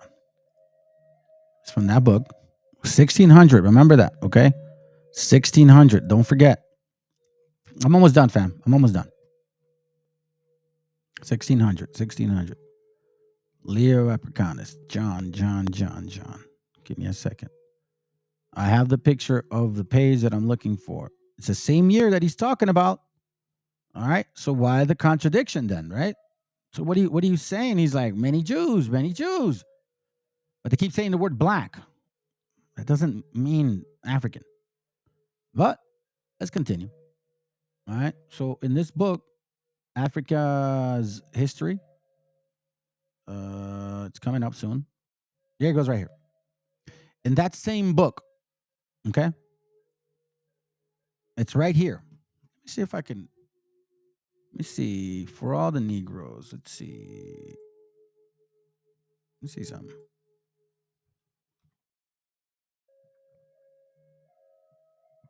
Let me see.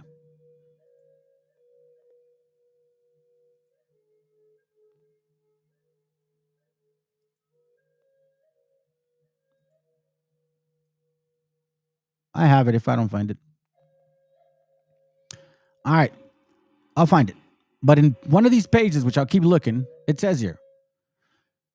He's talking about different opinions of the matter, right? He says, for all the Negroes or blackamoors, take the descent from Cush, the son of Cam, who was the son of Noah. But whatever difference between the Negroes and the tiny Moors, certain it is that they had one beginning. For the Negroes are descendants of the Philistines, and the Philistines of the Mesraims, the son of Cush. But the tiny Moors fetched the pedigree from the Sabians, and it is evident that Saba was begotten of Ramah, which was eldest son of Cush. Diverse other opinions there be as touching this matter, which because they seem not so necessary, we have purposely omitted. So in this same book that he's talking about, it's literally saying the contrary. And I, because of the writing and the style, I'm sure this is the book. Hold on, let me see something. I saw something I made. Will show up now? It won't show up. I'll find it, fam. I'll find it. And if it's not, I'll be the first one to admit that I was wrong. But it is really weird that it's like literally same person, first name, Africa title, 1600. I mean, come on. Don't be fools. And in the same book, it literally touches on this right here. Here, there's the page right here. Look. See, it looks very similar. The first book of, and then it says the original people of Africa. It's literally identifying them. This is in the 1600s. Okay? It's saying that the blackamoors, the Negroes, take the descent from Cush. I'm not making it up. It's saying it right there. Tiny Moors, saying it right there. 1600. Leo Africanus.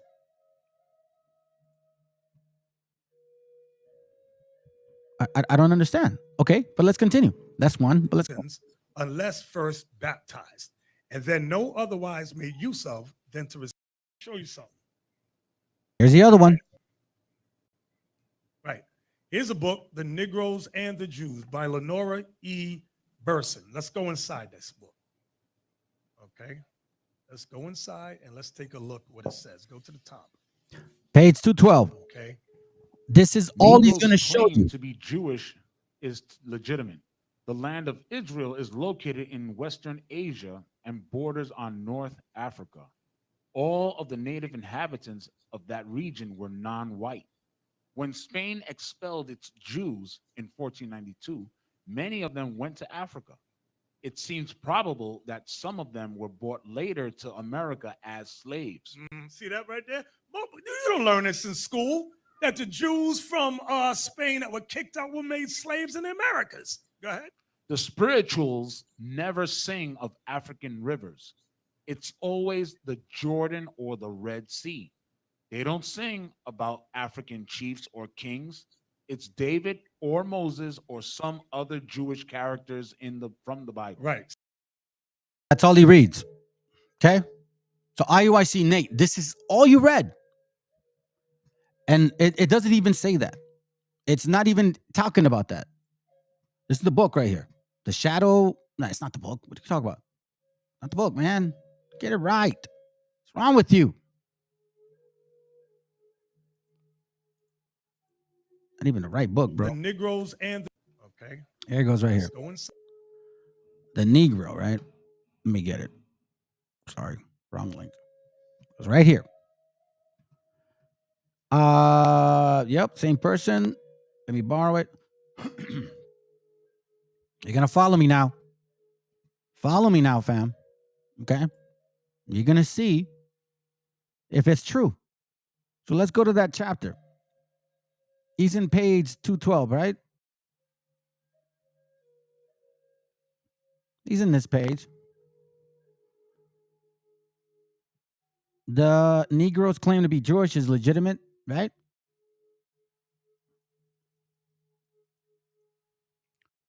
The Negroes claim to be Jewish is legitimate. The land of Israel is located in West. Okay, cool. Sounds good. All right, now let's go up a little bit. I'm going to take you to the beginning of the chapter. It's in 195, I believe. 195, yeah, it goes here. It's called White Hipsters and Black Jews. We'll read the first page and then I'll skip it and go to the points. Large number of Jews and Negroes are a desperate search for personal identity. They seek to find some ecological niche in the futureless, chrome-lit American wilderness. None better illustrate, albeit in exaggerated form, this preoccupation that writer Norman Mailer and entertainer Sammy Davis Jr., both of whom have attempted to find themselves by placing reverse roles. Okay? In what may have seemed a parody of national mania for creating stereotype, Mailer and Davis, in the years before the emergence of black militants and the resultant racial polarization, seized upon each other's negative group image, polishing up in their imaginations and doomed it in the belief that it was a impregnable suit for armor. Davis, who the scandal-mongering tabloids dubbed a super spade and a lover of white beauties, became a convert to Judaism. All right.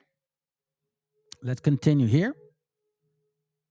An examination of the bizarre examples of a Negro who sought security and power in Jewishness, or a Jew who sought masculinity in a fantasy of negritude, reveals many of their unspoken emotional assumptions that more conformist Jews and Negroes still have about each other. Okay? It's like, okay, I see what you're saying. Jews, however, are not alone in their sexual conflicts. That it's noted, sociologist Calvin Hurton noted that interracial sex occupies a significant portion of the fantasy life and frequent actual life. You see how my camera sucks?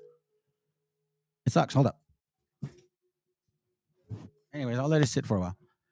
Our nation's attitude toward, well, let me skip this. All right. So let me just kind of show you guys here some of the things. Let me see. Hold up. Dark pants, black man is a sexual animal born. Let me see. The black women have some reason. Oh, let's see. Pure Negro sexual exploitation. The clan said 23 group see and the birds are whole special fascination. Man, hold on a second. I'm trying to show you guys something. Watch this real quick. This is what they're saying. It is the Jewish intellectuals living in mortal terror of being affixed by that American word of opprobrium, sissy, that most strongly championed the cult of the Negro primitive. Damn. I'm telling you. They have a reason to do this. And they're kind of using you. But you don't see it.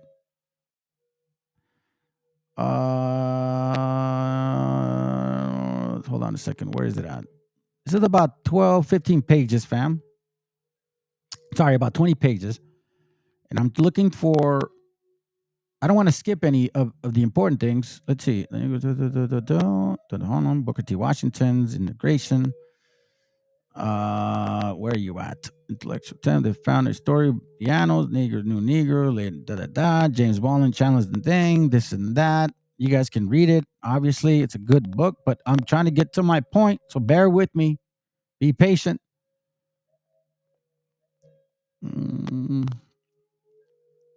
the oppression, the Negro, American sex life, all of that stuff. Give me a second. You want cats? Could be not. Usually guys around 25. See more 15s, 30s. View of the near. Jazz queen. We know who's involved in music. We know who has power of all of that. Okay. I'm looking for one particular important thing because it literally tells us something very important about these two. Very interesting that it is brought to our attention in this way. Because, like, every 2 years we have a movie about slavery, and every 2 years we have a movie about Holocaust. Right? Claude replied, I don't know exactly why or what is, Judy, but there seems to be a strong attraction between Jewish people and Negroes. Most of the white girls you see going around with colored fellows will be Jewish, and most of the white girls you see going around with colored girls will be Jewish. Among interracial marriages, Jewish figures prominently as the white partner. We see that often. These marriages are not frequently among the best these marriages are most frequently among the best educated whites and Negroes. We see this often. It says here, a complex of reasons makes Jews more likely than otherwise to marry Negroes. Jews seek higher education in greater numbers than other groups. Listen to this. They are more inclined to be intellectuals and committed to civil rights. They are frequently in rebellion against stifling family bonds. Breaking the taboo against marriage with an outsider is a tempting form of revolt. A Negro partner represents extreme defiance. In addition, Jews suffer from the feeling of generalized guilt, which tends to make them identify with Negroes. They have feelings of physical inferiority which are lessened by associating with Negroes. All right? Norman Hortz, Jewish, the stocky, tough-minded editor of commentary, wrote in a controversial piece called My Negro Problem and Ours. It is wrong for a man to suffer because of the color of his skin. Besides the cliche propositions of liberal thought, what argument can stand if be respected? If the argument are the arguments of feelings, they must be made to yield, right? And no one's own soul is not worse placed to begin working a huge social information. Not so long ago, it used to be asked of white liberals, would you like your sister to marry one? You could read through, right? Then it says, so watch this. This honest and difficult confession of emotional confusion and moral conviction brought an almost immediate response from Ralph Ellison, who was still licking his wounds from his set to with Jewish dissenters Irving Howe. Ellison unhesitantly labeled Pothorch as one of the new apologists for segregation. Okay, watch this. Let me continue. Assimilation, no matter how frequent, forbidden is sought by American ethnics and racial minorities, and in particular Negroes and Jews, is also greatly feared. The fear involved is almost primeval, I guess, and is a terror of being swallowed too. Then it says here, do the Negro, there is the knowledge that once he sets out upon the roads of assimilation, he is destined to be a member of the caste elite in an artificial setting, and thus he necessarily deprives himself of the contact with black masses. The promise of assimilation, no matter how often it has been broken on the white end, has nonetheless resulted in the creation of castes within the color code based as the large system or shades of darkness. The fairest black men of them all have come all too often colored white men consciously acting out a pathetic and macabre parody. Let me read it again. The fairest black men of them all have become all too often colored white men, consciously acting out a pathetic and macabre parody. Then it says here, to Jews too, the dilemma of assimilation is very real. All right, watch this. It's still these American Jews can never quite convert the inner, slowly, physical, patriarchal text. All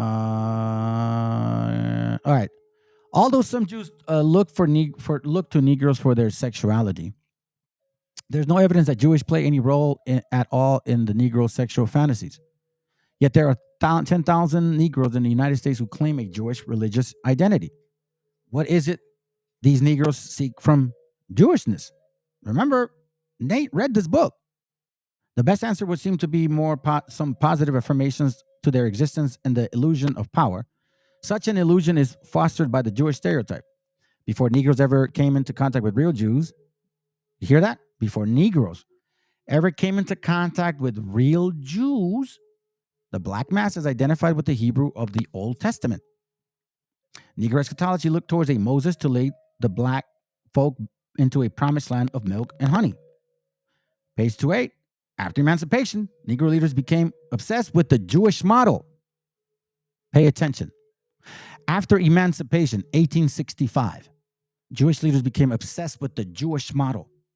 The Jews presented to them the Jews presented to the generations of Washington, Du Bois, W.D. Du Bois, a black man whose daddy was white. So they presented him to Washington.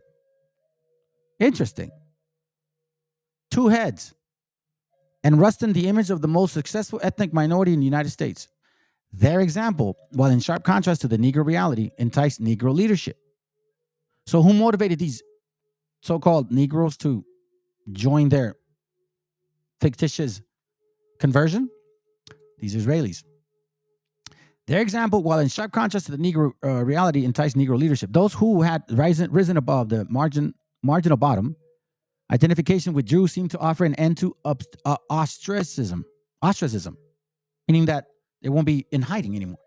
The great number of Jews participating in civil rights causes and Negro charities offered at least to the black middle class the promise of a white hand in partnership. Woo!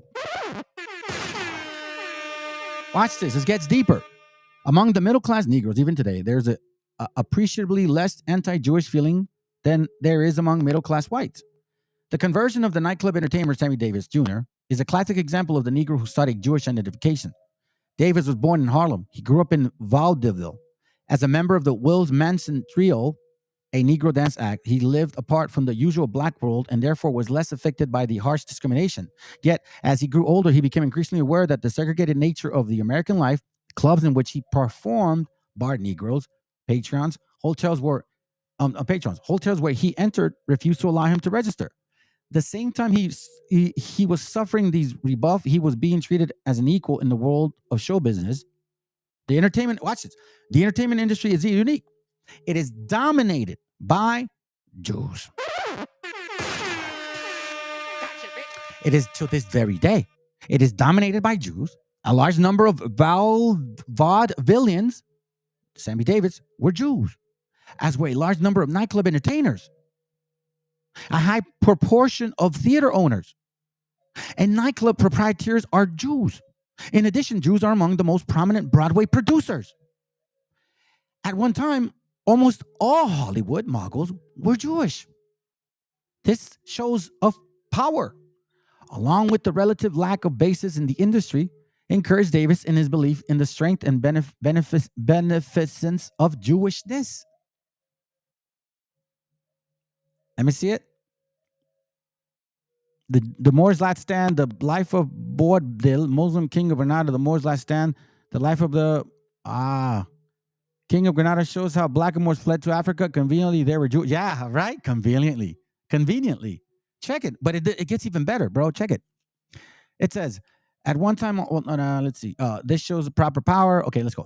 Eddie Cantor, one of Davis' early boosters, in turn, introduced him to the schmaltzy, ersatz, world of showbiz, Judaism. And it is a brand of religion unlike the Catholic. All right, watch this. Catechism practiced at Port O'Brien's movie, blah, blah, blah, blah. Davis admits to a ravenous appetite for acceptance, recalls his seminal encounter with the Judaism, spotting a mezuzah that hung in Cantor's dressing room. He identified it as a holy Hebrew charm. Plainly, Davis asked, "Do you have to be Jewish to wear one?" And he answered, "I'm sure the sentiment is what counts. I don't suppose God cares very much what floor we do our shopping in, just as long as we go to his store." So hardened by this reply, Davis goes on to describe Jews as a swinging bunch of people. I mean, I've heard of persecutions, but what they went through is ridiculous. Really? Okay. There wasn't anybody who didn't take a shot at them. Really? Mexicans?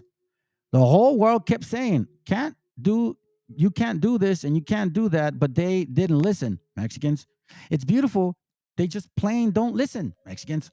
They get kicked out of one place. Mexicans? So they just go on the other next one and keep swinging like they wanted to, believing in themselves and their right to have rights. Watch this. But the great thing is that after thousands of years of waiting, holding on, the fighting, they finally made it. So I saw Davis philosophize the affirmity between the Jews and the Negroes. The Jews have been oppressed for 3,000 years instead of 300 years like us. But the rest of us, very much the same. Watch this. I traced them from one end of the earth to another, despised, rejected, blah, blah, blah. Okay, for thousands of years, you see this, right? But they were different. So here goes. Page 10 to 10 and 11. Here's the bottom part. Here, we're getting close here. Okay. Davis concludes, I believe, and the reason I read this before, so you can see the chapter, because you need to read it in context, fam. You can't isolate one piece. Can't do that. Anyways, I believe a very large chunk of racial things is a question of changing images that remain in the people's mind. The way the entertainers proposed to do was by becoming Jewish. See? By becoming Jewish. In this way, he hoped to alter his own image. Confabulate. If not societies of himself. Bizarre in Davis' conversion might seem to be white world. It is not singular. So watch. Oh, no, let me keep reading this. Okay. It says here, bizarre as Davis' conversion might seem to the white world, it is not singular, that which distinguishes his conversion from that of other Negroes in his celebrity. You see that? This is what Nate read. Davis is well enough known to have been admitted to a white Jewish congregation. Other black Jews have been forced to organize their own synagogues. Black Jewish congregations are made up of Caribbean island Negroes who are descendants of miscegenationist marriages between the Sephardic Jews and the blacks, descendants of slaves on Jewish-owned southern plantations. Man, come on, bro. Wait a minute. Who are you? Let me read that again. These Negroes are descendants of miscegenationist marriages between Sephardic Jews and blacks, descendants of slaves on Jewish-owned southern plantations, left over from Back to Africa movement of the 1920s, Marcus Garvey, and recent converts. What? Yes, recent converts. The conversion begins with the Great Migration in 1915 and hit their peak in the 30s and 40s. They're almost solely a northern urban phenomena. They are almost solely a northern... oh, my God, dude. They are almost solely a northern urban phenomena. Some converts are open about the source of their religion alliance. Others in greater need of support claim to be, the Falashas. In greater need of support claim to be the Falashas, who have only recently discovered that they are offspring of black Jews of Ethiopia, which they don't even call you guys their people, and claim a pedigree that goes back to King Solomon and Queen Sheba. Black Jews exist wherever there are a large number of Negroes in Harlem, Chicago, Detroit, Philadelphia, and Los Angeles. That book that they brought out, the Negro and the Jew, that person's from Chicago. I wonder why. Their rituals range from impressionistic versions of Jewish ceremonies to exact replicas. Their instances is testimony to the desperate desire of American Negro to find an acceptable self-image. That's the problem. That's the problem. We're finding out who you guys really are. We're knowing that even though you don't want to admit that your true generational understanding comes from these folks. So I'm seeing really, this is the game they're playing, fam. They're playing chess with each other, right? See who wins, who classes more games, while we are on the lookout looking stupid. Every Saturday, 65 black Jews, most of them from Philadelphia, come to worship. Services are conducted by Rabbi Abel Resp, a 48-year-old Negro who is the leader and the creator of the community. Resp, a tall, well-built man who sports a goatee and mustache, was born and raised in North Philadelphia. During his youth, he saw this predominantly white Jewish area turn into black slums. He recalled, "My father was a janitor who liked to read the Bible and used to say, 'We're the descendants from the tribe of Judah. We are Jews.'" Rest clung to the idea. Unlike the word Negro, Jews conjured up to him a rich history and culture, a religion, alien language. The sort of thing, Rest noted, that gives men worth. I remember when I was in my 20s, a friend took me to a meeting in South Philadelphia of Negroes who considered themselves Jews. Rest shook his head. They were racist. They considered white Jews imposters. They held the white man with little better than an animal. It was just the same old evil we'd all been suffering from. But in reverse, we hate them rather than them hating us. Nonetheless, Rest could not shake the idea of being Jewish from his mind. One hot July night, it was 1948, I had a vision. Remember, we talked about the vision? The initial class was regarding the vision. The vision, remember? What, you guys forget already? It was Isaiah 29:11. Remember? Isaiah 29:11. It was one of the first verses. And the vision of all is become to you as the word of a book that is sealed, which men deliver to you, that is learned, saying, "Read this, I pray thee." And he said, "I cannot, for it is sealed." I had a vision. I woke up and I heard a voice crying, "Seek God. Seek God. The Lord. Seek him." I wanted to put the sheets over my head. Then I heard a sound of rushing winds, followed by a dream of two men with faces bright as the sun, were they black, who approached me and gave me a Bible. And I heard a message: "Every word that is written here will be fulfilled." The rest responds with a 7-day fast and constant prayer. He was somehow convinced God wanted him to preach Judaism to Negroes. He bought a Hebrew grammar, a Hebrew prayer book, and taught himself about his chosen faith. Hey, let me read that, bro. Let me read that. Yeah, well, unrecoverable cut there on them fools using snips, and our simple people swallow that BS without verifying their claims. They have to search deep to find snips, ignoring truth of their Canaan. Thank you, bro. I'm glad you're following, because it's literally like he brought the next page is going to say what he says. Watch. It says he brought a Hebrew grammar and a Hebrew book, prayer book, and taught himself his chosen faith. He started with a group of Philadelphia blacks. He reached others throughout street corner, oratory. His message: Judaism offers the Negro self-respect. Nate, the Negro claims to be a Jewish, begins to be Jewish, a legitimate land. Negro claims to be, I'm sorry, let me read it right. I'm getting tired. The Negro's claim to be Jewish is legitimate. Why? The land of Israel is located in Western Asia, borders of North Africa. All the native inhabitants in that region were non-white. When Spanish expelled the Jews in 1492, many of them went to Africa. It seems probable that some of them were brought later to Americans as slaves. The spirituals never sing of Africa, as you can see. Then it says 10 years after Rep's self-conversion, his congregation was torn by the decimation of militant black nationalists in the guys in the black Muslim movement. It says here, in 1958, long before black nationalism surfaced into white world visibility, he had exploded into consciousness of the black ghetto dwellers. Referring to his split, Rep said, "Some of the discerners were racist. They said I wasn't moving fast enough to the race question. They claimed I was being paid by the white man to keep things quiet."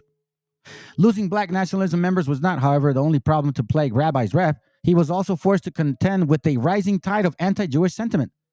These feelings were fed by the fact that in North Philadelphia, many of the white landlords, shopkeepers, pawnbrokers, and constables were Jews, as were many of the white teachers, doctors, and social workers. Most Negroes resented the Jews, whom they believed alternately repressed them and offered them clarity. Assuming that Rest has been attracted to Judaism because the power structure from this vantage point seemed Jewish, Negroes were angered by what they considered to be his betrayal. They refused to shout at our children, "Nigger Jews!" They laughed at them for being poor. They thought it was ridiculous for anyone who was poor to be claimed a Jew. As a result of this, the rabbi and his family and 4 other families moved to an isolated area in New Jersey. It says here, between 1920 and 1960, these colored sects were greeted with derision by the large Jewish community. Their rabbis were considered charlatans, their movement a joke. An American ordinary must graduate from a Jewish theological seminary, of which there are several in the United States, before he calls himself a rabbi. It says here, when they recovered from the initial shock, most Jews were bemused by the spectacle of Negroes trying to emulate them. Oh my God. Nate, you read this book. It was then the gag line about Yiddish-speaking Negro handyman was born. Boss, replies the black linguist to a question regarding his legion. Don't you think I got enough trouble just being a Schwarzer? You could read this. It's literally like, man, look, I'll end it with this. The ghetto violence of 1960 and the open expression of anti-Jewish feelings by black nationalists have made the Jewish community look for greater sympathy on these small black Jewish congregations. By giving the black Jews some measure of recognition and support, the white Jews hope to maintain the goodwill of at least some Negroes. Damn. Let's see this. I'm going to show you this because I think I missed it. But in this very same book, we find this here. In this page, it says, black Jewish congregations are made. Oh, no, I did read it, but let's read it again because this is important. Black Jewish congregations are made up of Caribbean island Negroes who are descendants of miscegenation and marriages between Sephardic Jews and blacks, descendants of slaves on Jewish-owned southern plantations. Okay? That's what it seems like. Now read this. Watch this. Humor, too, divulges a people's self-image. These are the two kingdoms, family. Here they go. Remember I told you? Hold on. I need you guys to see me because I don't want to.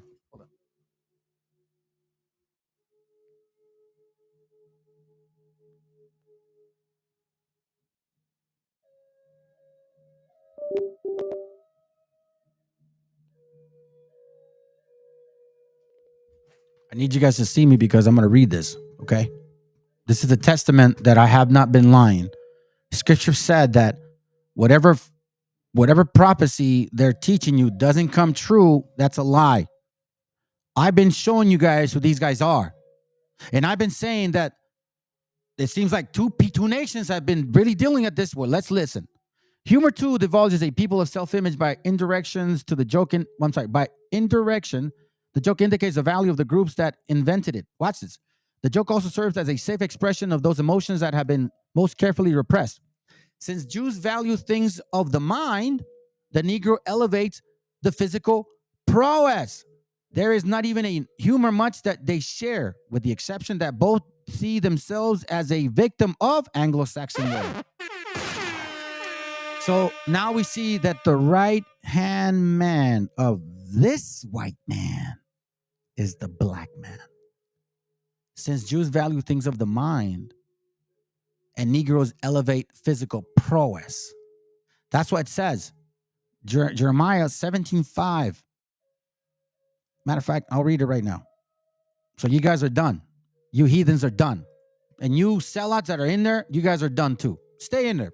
Go ahead. Give your daughters to these fools. Go ahead, man. By all means, I don't give a shit. Anyways, I hope you burn. You're the 2/3 that I hope you get destroyed. Thus say the Lord, cursed be the man that trusted in man and make it his arm flesh, and whose heart departed from the Lord. What did the Lord say? What did the Lord say? Deuteronomy 18:20. But the prophets which shall presume to speak a word in my name, which I have not commanded him to speak, or shall speak in the name of other gods, even that prophet shall die. Why? Because, verse 22, when the prophet speaketh in the name of the Lord, if the thing follow not, nor come to pass, that it is the thing which the Lord has spoken, not spoken, that prophet has spoken it presumptuously, meaning boastfully, thou shalt not be afraid of him. Prophets with authority. He's speaking with authority. They worship this guy. So they're painting the picture of they want us to hate this tribe, this Anglo tribe. That's what they want. But now we're seeing, because like, for example, you know those people that they do something, they're always blaming it's kind of like the brother or sister that you have, that she's always blaming, or he's always blaming you of something they did. Yeah. You guys got to be mindful, family. But we're almost at the I don't want to say almost. We're almost at the end of the class. All right. So let's continue with. He's gonna show one more. He's gonna show one more. Let's go. And let's take a look what it says. Go to the top. Okay. Negroes' claim to be Jewish is legitimate. The land of Israel is located in Western. And we know now who said that. That black rabbi who nobody believed, who was a convert, who saw a vision in his dream, who has a vision, a dream, and God and some angels told him to teach the Negroes, the converts. Nate, this book says you guys are converts, but you use the same material that says you're a convert. I got more. Asia and borders on North Africa. Who are reading, you either are our people or you're not. And if you're not our people, man, I hope to the Most High you burn slowly. But if you are, I hope you're a coon because you're dumb, bro. These guys disrespect you left and right, and you still there. Let's go. All of the native inhabitants of that region. Jordan and Moses Here we go, and another one. Christ. This is what we did. Give me the next book. Yeah, here's another book, Phil. What's the year in that book? This is called Earth and its Inhabitants of Africa. What's the year at the bottom? 1890 source. But there's other old books. Right. Just talking about areas, fam. Oh. Okay. So I'm gonna destroy you guys right now. Popey and all of you guys that use this stupidity. I'm gonna show you something.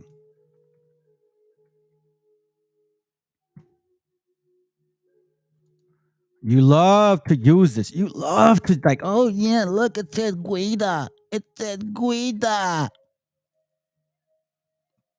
Is this what I'm looking for? Hold on.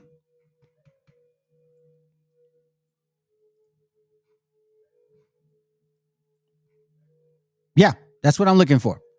Okay, so this is after, right? This is later in years. The Guido, right? It says east of Great Popo begins the Dahomey territory, guided by the important towns of Glegwe, known to Europeans by the various names of Fida, Hereda, whatever, Wida. The old writers called it Judah, and its inhabitants were said to be Jews. Okay? So that's all he says. 1725, whatever. This is a map from the year 1596. Okay? So follow me, family. 1596. Prior to Israel, Jerusalem was not called Jerusalem. Hold on. Let me. It wasn't called Jerusalem, dummies. Matter of fact, like even here in Mexico, they used to call it Temastitan. In case y'all don't know. Yeah. So in this year of 15 and change, right? The year around 1600, identifying Africans, you guys. Okay? Watch this. You love to use that Guida, Judah, that stupid book, the one that was printed before Kylie, whatever, saying that. So I already know you guys are fake. You guys are government pushing art. I know you guys are boulets. I already know it now. You're the other head. I already know that you can't. Your kingdom is done. You're done. You're done. You're done. You better kill me. You better kill me for this stuff to end, because it's not going to end anymore. I already know you guys. So this whole Guida thing, look, fam, if it was true, then why the hell are they calling Jerusalem Hierosolima? Hierosolima. They couldn't pronounce Jerusalem, fam, so they spelled it that way. Hierosolima. Hierosolima. Hieroglyphics. Hierosolima. Isn't there a town called Lima here? So, anyways, that's not the other point. But look, why do you guys say, oh, it's Guida? Why is it called Hierosolima? Where do you get Guida out of this? Or Judah? Stinking Canaanites, bruh. You see, the people here too, by the way, I got a brother. Yeah, I'll call him a brother from Ethiopia. They don't like you guys. Stop trying to say that they're your people. They're not. They themselves say you're not their people. Okay? So, hey, look, the link is here. I'm still waiting. Prove me wrong.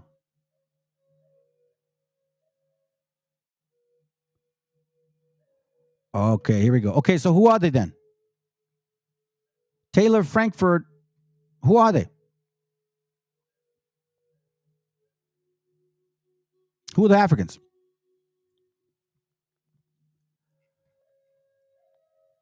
Jairo Salima. Where do you see Guida or Judah? You're going by assumptions. You're going by, oh, this references. And look, I don't even know why you're. Okay, first of all, bro, are you not? You're not reading anything that we're showing? Do the research on what? Are you an African? If you're not an African, then don't worry about it. You don't even know the Canaanites. Oh, and you do? So why don't you create a channel and educate us? Taylor Frankfurt with a funky picture of the drug addict with blue eyes or green eyes.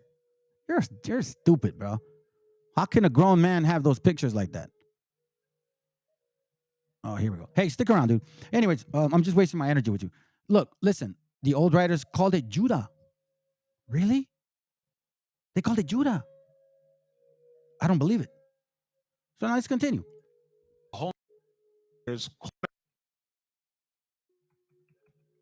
So that's another one. Right here was called the myth. Oh, I see what it is.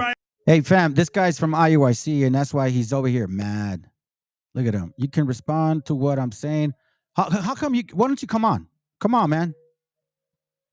You know you can't cuss. You don't have. I can't cuss. You mean I can't call you an ass? The Bible calls people asses.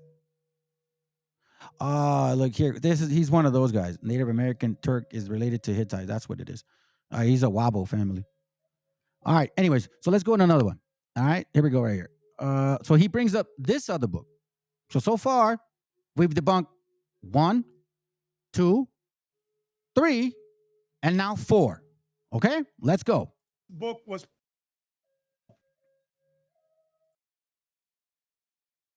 published in 1864. Now, Phil, in this book, they give you a map of the continent of Africa. You're looking at him, Taylor. Can You're we looking zoom at in him. on the blue first? Let's go over to the blue. Looking at your Canaanites. You're looking at them.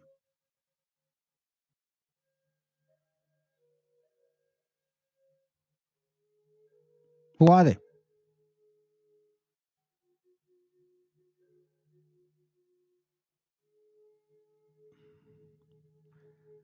Amortize? This isn't a mortgage, bro. Do you know what amortize means? Damn, man, you are dumb. Do you know what amortize means? Amortize has to do with mortgages. What are you, dumb? You don't even know how to write. Yeah, I'm gonna put you on break because you're dumb. I'm gonna put you on timeout because you're dumb. What are you talking about, man? Anyhow, all right. So here's the map that they show. Okay, check it out. The blue. On the continent of Africa, I need you to zoom in so Phil can read it. Highlight it. I got it. Adam, I need him to say the book. Sir, on this, by Allen. Okay. The name of this book is The Lost Tribes, a Myth. The Lost Tribes, a Myth. Do you guys remember Los Indios Somos Israelitas also helped me point out some of the things, and I went into that chapter and started reading it? Okay, so let's get it. Let's get it, okay? Let's get it. The Lost Tribes, a Myth by Alan Godfrey, okay? So he's all adamant. Oh, all right, let's go. So he's going to show, I'll show you what he's going to show. Watch this. What does it say? Many don't know our mother culture in Mesoamerica is traced to Peru, and there's evidence in Lima that traces to. Told you, dude. See what I'm saying, man? It's beautiful. Family is beautiful, man. All this is coming to fruition. We're seeing who they are. We're looking at the enemy. It's really becoming clear. There's no confusion. There's no 12-tribe chart.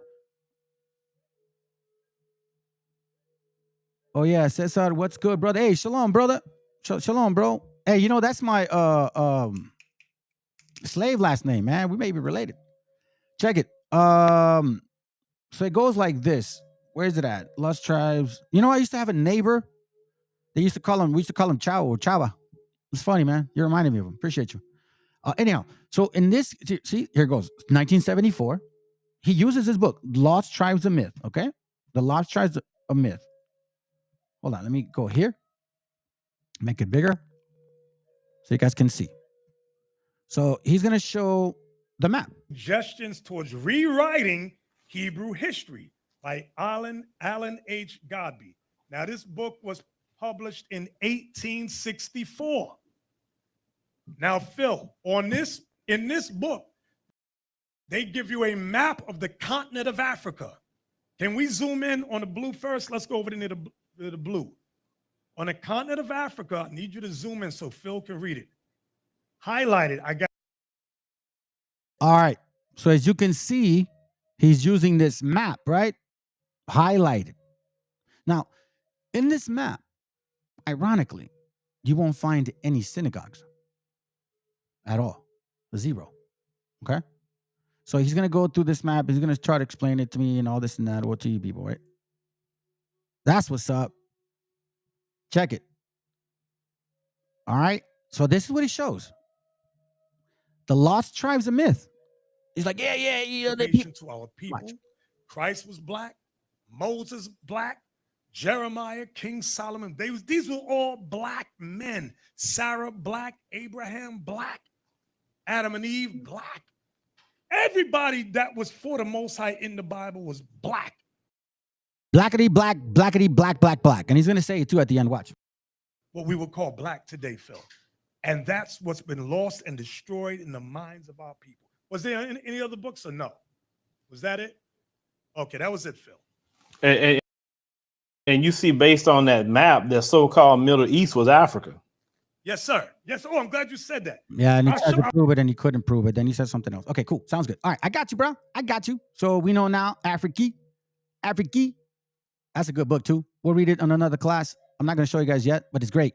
Check it. They are not black. I know that for a fact. That's for sure. Check it. Watch this. I'm going to show you the book. So he goes to there. You see the map? There's the map. I'm not lying. See, I like to show so you guys see that we're not lying. This is the way that you're supposed to teach. This is how you bring up scripture. You bring scripture, you bring facts, you make statements that correlate the scriptures and history. You don't say, oh, let me take a picture of this. I'm gonna isolate, I'm gonna magnify it, I'm gonna switch it around. Look, but don't look at that. That's no. And plus, we already know these guys were prophesying 2000 was going to end. So that already, in a nutshell, should have been over. But I wanted to give you guys more food, something to chew on. And I hope my brother, Hispanics, who is in these schools, bro, I still love you, brother. You my brother, man. You helped me a lot. And I pray that the Most High wakes your ass up. I really do, bro. Because I know you're our people, brother. I know. And you know you want to change. But sometimes you got to just swallow your pride, bro, and accept the fact that you're wrong. Here's why I'm going to say this, okay? What's it at? In the page before, the very previous page, I don't even got to go that far, okay? Look what he says. In the very previous page. Mr. Mayor Shapiro, in a second letter, informed me that he knows of the above Montclair congregation of Negro Jews. There's another in Newark, New Jersey, and several in other American cities where there is a considerable Negro population. You see, he's still calling them Negroes. Some are of the commandment keepers. You don't say. You mean the ones that were preaching that the end of the world was going to be in 2000? Yeah. Commandment keeper type, mingling Judaism with Christianity, IUIC, and some of Ben Zion division holding to Orthodox Judaism. Their respective leaders are reelers after the fashion of a Jewish shalag, whatever, travel from one branch to another to strengthen the brethren. and incidentally to collect $1 per members as weekly dues. Their spiritual work consists chiefly in teaching their flock very little Hebrew and saying with them some ritual prayers and arguing and urging ceremonial observance and stated festivals. But this raises again the issue. Was not that about all the Judaism that much of North Africa ever had? Wait a minute. Who are Some young Jewish Negroes in Harlem employed among the Jews do not belong to either above proselyte movement. They just called you a proselyte, Nate. Being placed with their Jewish employers, they have chosen to take on their religion and have learned Jewish prayer and go to daily to synagogue of their white Jew friends. W.E.D. Du Bois, Martin Luther King, Malcolm X, what's that guy name? Something Franklin. All of them. Now we know. Boulays. It says, what is that not Jewish? Okay, cool. Sounds good. And being pleased with their Jewish, if you consider the spread, but in considering the spread of Judaism by the institution of slavery, this present tendency should be remembered. In these cases of proselyting among the American Negroes are submitted without criticism. Their significance has already been stated. They show what was always possible in Africa. They prove what has been done there through centuries after century. There are few scholarly volumes upon those more persistent and well-organized expressions of religious thinking that the writer classes Jewish heresy and sectaries have included very few of their phenomenon of Yahwist or Jewish history. The above cases also show that Yahwinism of the great Old Testament prophets, when distorted into a pretext for a single racial pretension, only sets each race touched by Yahwinism to asserting itself to be that mythical chosen or superior race. That candid historian smiles at all these claims as baseless, but the passionate struggle between liberal spiritual teachers, proselyters, and their opponents have not been occasion for smiling. Watch this. Savage Africa, page 31, 1864. Hold on. That's why it says here. That's why it says here on the bottom. The Minoan Philistines. The compiler, here, I'm going to magnify it, because I need Nate. Nate, I know you're blind and you're old, but I think you read. The compilers of Genesis 10:14 knew that Philistine and the other Cretans were in oasis strongholds, meaning equator, controlled by Egypt. Casluhim, out of which came Philistine, and Caphram. It is not possible on so small map to show all the surviving Philistine communities. You see this? These are all proselytes. That's what it's saying. So I'm going to show you something. You know, that whole time, I always asked them about this book. In the video that I showed you, right? We don't need to see his punk ass anymore. We're good. In the video that I showed you, and this one right here. I think, hold up, let me see. Because we're almost done, fam. We're almost done. I just want to point this out. Where are you? Assassination, I think. This one. Devastating collapse of local I population. started noticing these things, right? So here, I got bring up this book, and that's when I first started bringing it out, back in June of last year. It's like these he's been mixing for some time. Sephardic Jews, like that's why my brother, you know, I call you brother, Jakashaw. That's why, bro, it's hard for me to really agree with you, man, because I just keep finding these Sephardic Jews, bro. Like, damn, they really did a number on us. And they're a part of this whole thing because they're using the African American man as a pawn, bro. And the elites between them two are really doing a number on everybody, bro. Nobody's catching these guys. I don't know why. All praise to the Most High. He's letting me see it. But see, back in these times, I was like, bro, why are you saying all that? Why are you teaching all these things? I think it was this time where he didn't bring out the material. Was it here? Let me see. Oh no, it wasn't this one. It was this one here. When lunacy, what is it at? This one.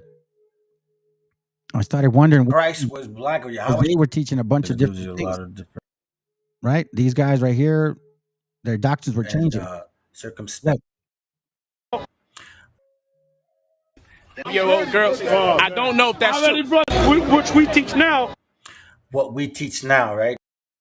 Teach now. So I was like, man, this is become the Most High started opening my ears and my eyes and my spirit. So I started questioning a lot of the stuff that I was being taught. And because I obviously I like to read, well, I guess they thought I wasn't. So here goes. This is back in June. Okay, hold up. I think it's June. And I'm like complaining. Watch this. People. So they use this here. This is IUIC, right? They use this, and I'm gonna call them out. They use this to show us that the so-called Africans were in here. That after 70 AD, they all scattered here in this place, right? So as you can see, it's not really clear to us. Now, I had requested this, and I never got it from them. This is last year, fam. Okay, remember the scriptures that says that whatever is prophesied and it doesn't come true, they're not the true prophets. Now, I'm not calling myself a prophet. I want you to be understandable about that. What I'm saying is that the Most High is revealing stuff to me, and it's coming to fruition today.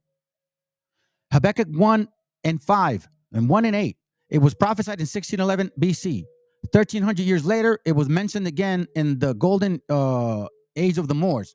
1300 years later, we see it again in that book. That's not coincidence. That's the Most High giving us hints, because he even said it in Habakkuk 1:5. I'm gonna show you guys, okay? Because we're almost done. I've been at this for 3 hours. It says, then the Lord said to his people, keep watching the nations around you, and you will be astonished at what you see. I'm going to do something that you will not believe when you hear about it. So when I found out of the two conquistadors, I'm not gonna lie, fam, I cried, because I knew that what I was gonna bring out might hurt people. And if I was lying, I might destroy people.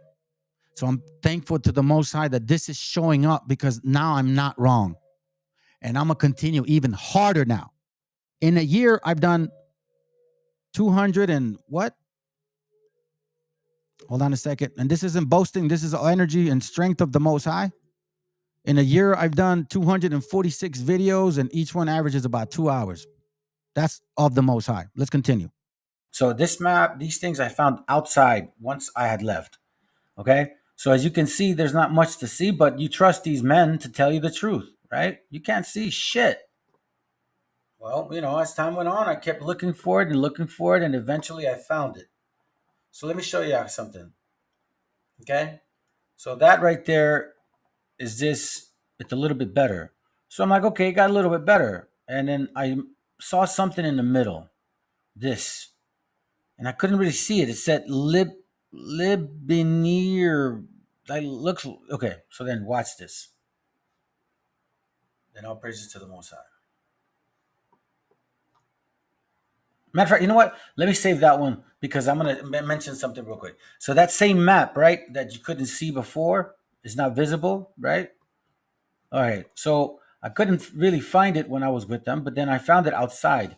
So I also found that this map has this written on the side, okay? And I found this like on the other map, right? And it was clear. It says Jewish Kingdom of Granada, 300 AD, by white Libyans. Berbers, white Libyans. And you can see, keep reading, Jews, Jewish. And you know damn well that One West Camp says Jewish. Look at this. Hebrewisms in Africa. The bottom reads, it says this puts it about 270 miles west from the something later Timbuktu. Huh. Yeah, they like to say that it was black folks that did that, but it looks like they're white Africans. Right. Yeah. That's an actual book, which I'm gonna look for it. Hebrewisms in Africa, meaning what? Ism, not like ish, not the actual thing, but like it. Okay. So then, honestly, then I started really being curious, because I couldn't see that, and then I found this. First of all, this white Libyans. It's right there, right? Of Jewish influence. The name suggests Yemenite Jewish influence. Yemenite, As you can see, I've been chasing this since last year. So there's no excuse. And again, I want to show you this. All right. And I'm gonna end it with this and then a couple of scriptures and then we're done. In this very same book, this map is here. Why did they never show us this map? They never, ever, ever disclosed this map. And this map is the other side, like in the east, the Mediterranean, all of that, India and all them. And in here, you actually see that there were synagogues. Look, Palestine placed Jews on the Caspian coast, Jewish here. Where is it at? Where are you? Is this the map? Maybe this isn't it. Oh no, this is not it. Hold up. This is another one. Here's the other one. Here's the one I was talking about. I'm gonna look through that. I'm gonna look through that one actually. I haven't seen that one that well. This one. They never showed us this one, fam. They never showed me this one. Ever. And in this one, you see like a bunch of Jewish colonies, Jewish survivor among nomads. Genghis Khan had a Jewish Mongol troop. Mongol Jews persecuted by Christians. Look, Peking synagogue once here. Synagogue here formerly. Synagogue once here. Synagogue in 1670. You see what I'm saying? Look. And then it says Phoenicians, something about whatever. Black Jews. We already showed you what they look like. Ben Ami Jews, black Jews, they weren't African. You see what I'm saying, fam? Why didn't they show us this here? Why didn't they show any of this here? No, they were focusing on Africa, blackity, black. Yet this other side has more proof. Iranian Jews, Greeks, Jews, Caucasian Jews, Baku Jews, Parthians, Bakari. Bakara, by the way, there is a tribe called Bakari tribe here in Mexico. I'll do it another day. I'll remember that. So as you can see, why are they hiding this? Look, Yahoo cutting something Kataban 1500 BC. You will not find one synagogue in that map of Africa. Why hide this from us?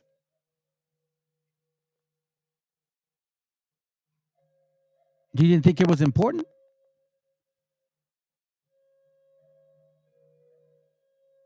See, I just find it very, very interesting that they never shared this. And all of a sudden, like, oh, well, we didn't need to go over there. We don't have no, really? You should have gone there first, maybe.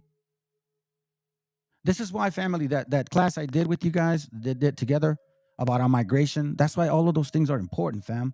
That's why all the things are important. Now, remember, they was talking about black people, this and that, and this and that. Okay, well, I'm going to show you this. And then I got some scriptures. And that's it, because I've really been keeping you guys a while. So I apologize, man. I appreciate you guys being here, though.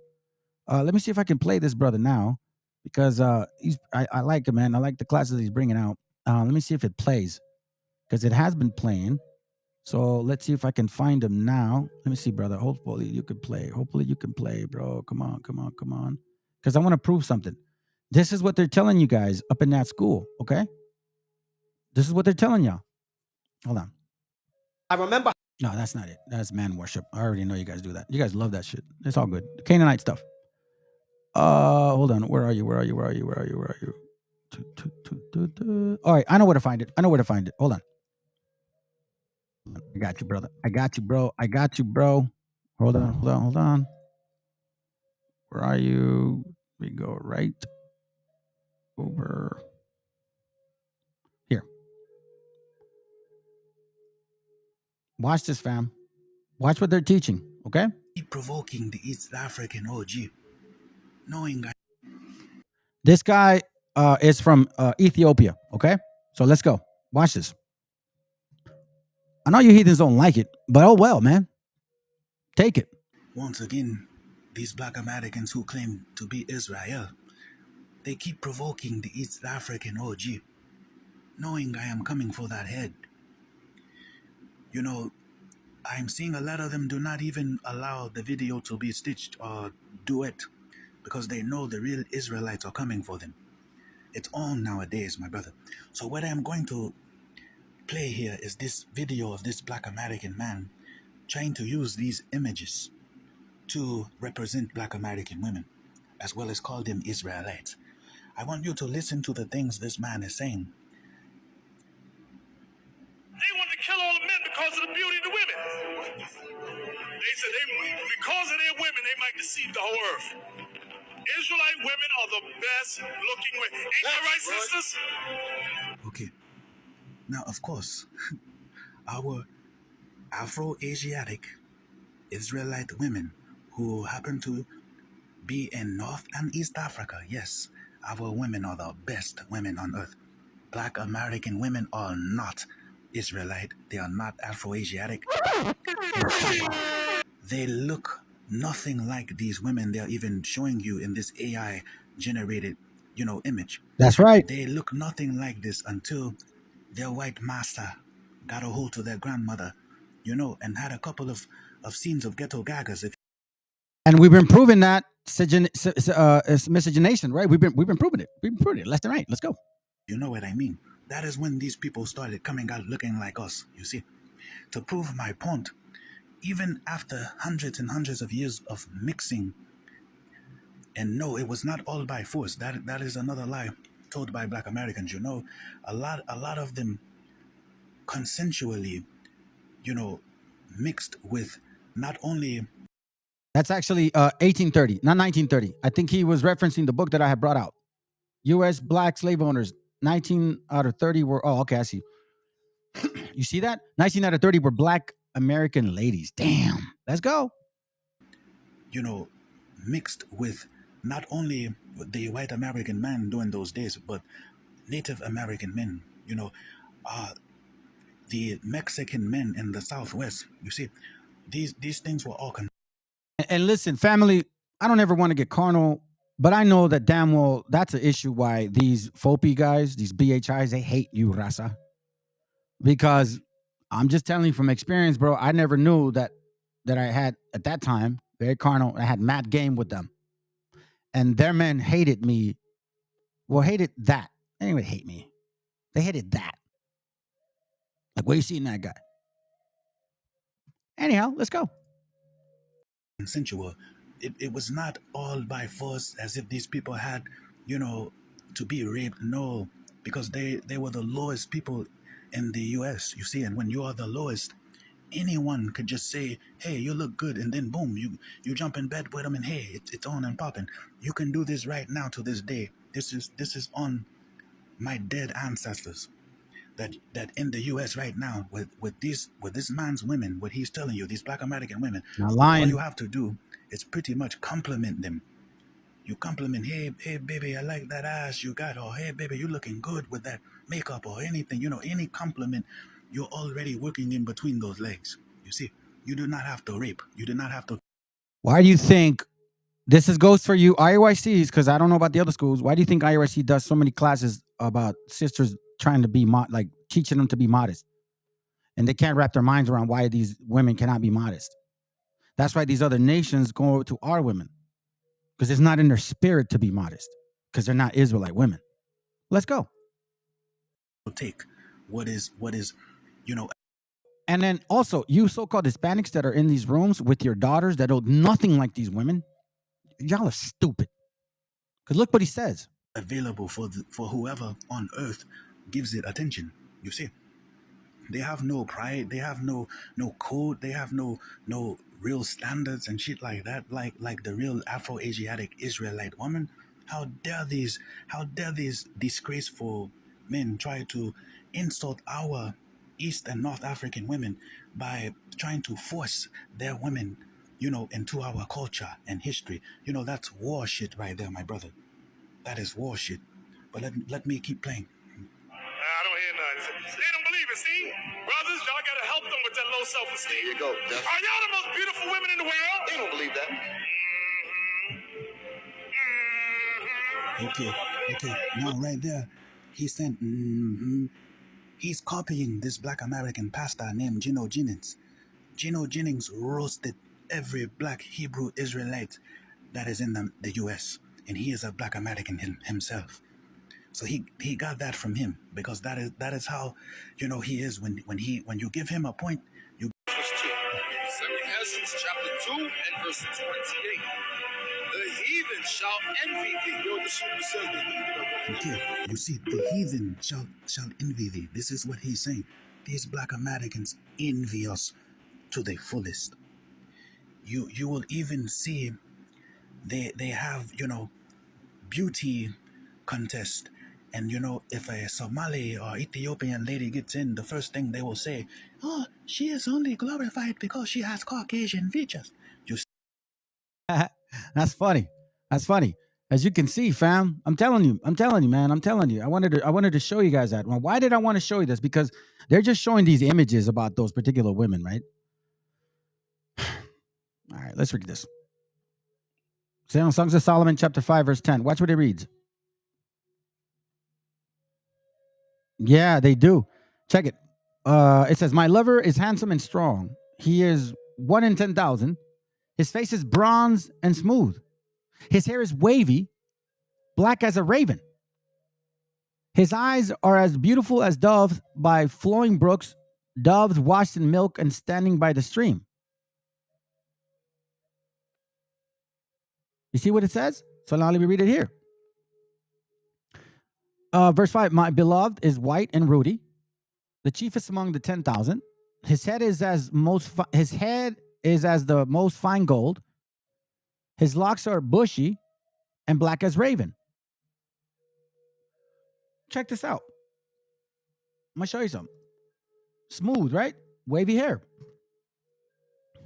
Now I'm gonna read it in this translation. I found it, and I don't think I have it in this option here. With this other one. So I'm going to read Songs of Solomon 7, 4, and 6. Okay? So they're talking about particular people looking a certain way. Well, I don't see these qualities in you guys. It says, "Your neck is as beautiful as an ivory tower. Your eyes are like the sparkling pools in Heshbon by the gates of Bath Rabin. Your nose is as fine as the towers of Lebanon." Now, family, I've never in my entire life have heard of people say African Americans have those most beautiful noses. Your nose is as fine as the Tower of Lebanon, overlooking Damascus, meaning that it actually comes out. It's not flat.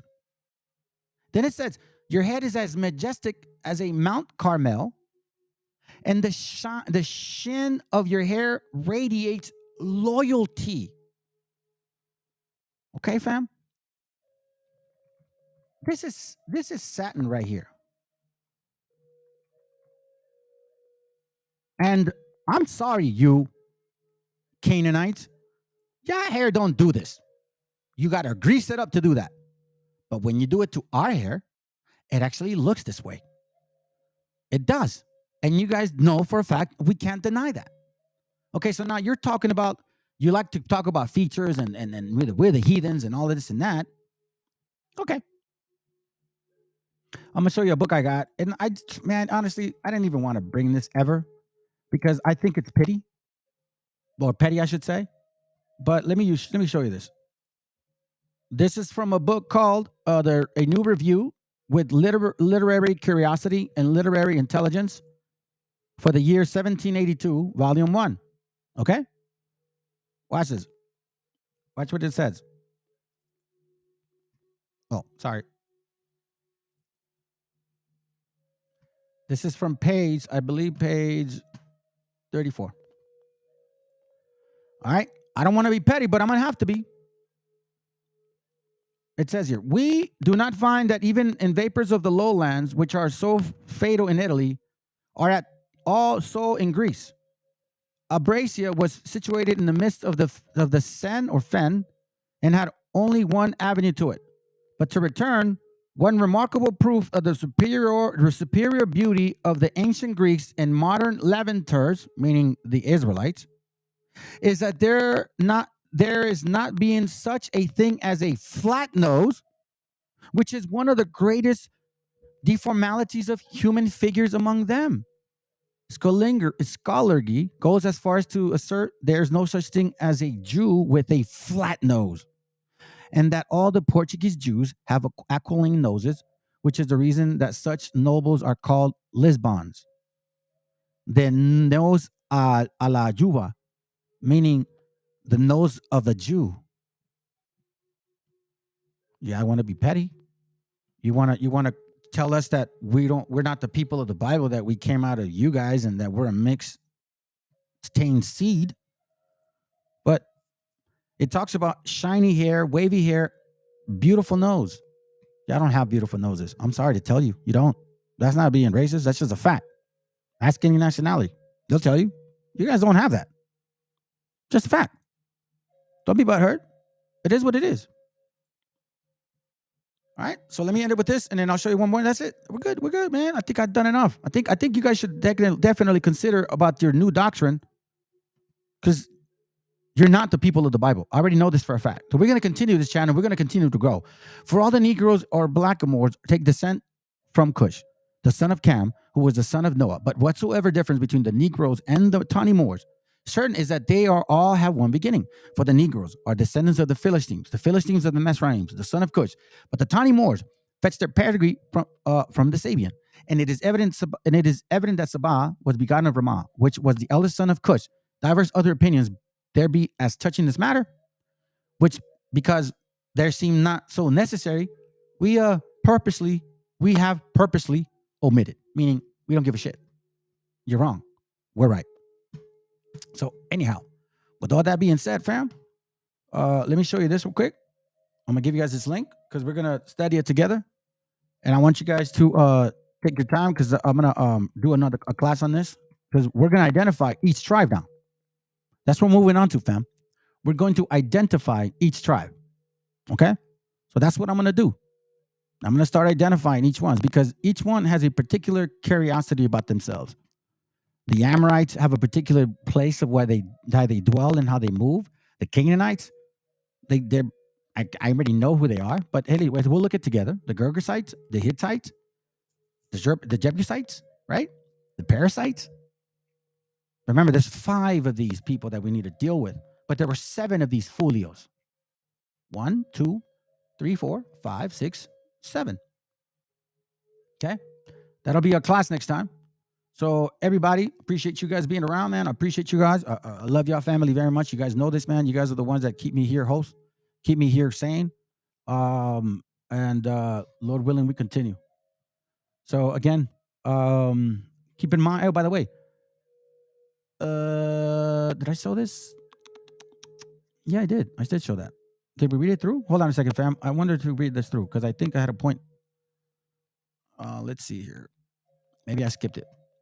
Does it see in the days enemy will fund you singing songs of despair? Oh, here it goes. So let's finish it with this. In that day, our enemies, Micah 2:4. In that day, your enemies will make fun of you by singing songs of despair and about you. We are finished, completely ruined. God has confiscated our land, taken it from us. God has given our fields to those who betray us. Others will set boundaries then. Damn. And the Lord's people will have no say on how the land is divided. Boom, shoot. Now we know that the land is divided with a wall, right? Others will set boundaries. Others will set your boundaries. True and false prophets. Don't say such things. The people respond. Don't prophesy like that. Such disasters will never come our way. Should you talk that way, O family of Israel? Will the Lord's Spirit have patience with such behavior? If you would do what is right, you would find my words comforting. Yet to this very hour, my people raised against me like an enemy. You steal the shirts right off the backs of those who trusted you, make them as ragged as men returning from battle. You have evicted women from their pleasant homes and forever stripped their children and all that God would give them. Then it says here, verse 11, suppose a prophet full of lies would say to you, I'll preach to you the joys of wine and alcohol. That's just the kind of prophet you would like. Someday, Israel, I will gather you. I will gather the remnant who are left. I will bring you together like a sheep in a pen, in a flock in its pasture. Yes, your land will again be filled with noisy crowd. Your leaders will break out and lead you out of exile, out through the gates of the enemy city, back to your own land, meaning your remembrance of who you are according to the Bible. Your king will lead you. The Lord himself will guide you. Let's go, baby. All right, family. Man, I'm telling you, it's just amazing how all these things are playing out. And I just can't get over the fact that we finally can see now. Jeremiah 27 says, yo, if anybody prophesies like this, that the end of the world is coming, we know they're damn liars. If anybody prophesies this way, we know they're damn liars. IUIC keeps bringing out books, and I keep debunking every single book that they bring out. Every single one of them. I don't know what else to tell you. So you either believe or you don't. You either make it or you don't. You either, swallow your pride and repent, or you don't. Anyhow, I got something to show you real quick. I appreciate you, bro. I appreciate you very much, my loving brother.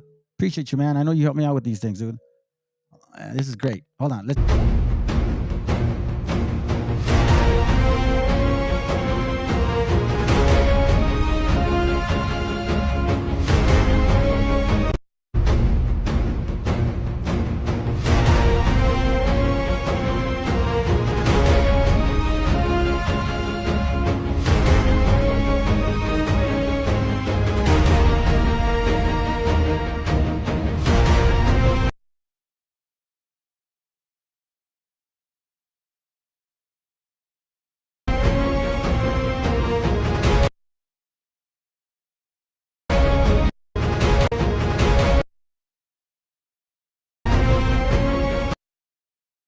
Pay attention to that. Matter of fact, let me play it, and then I'll let it play again.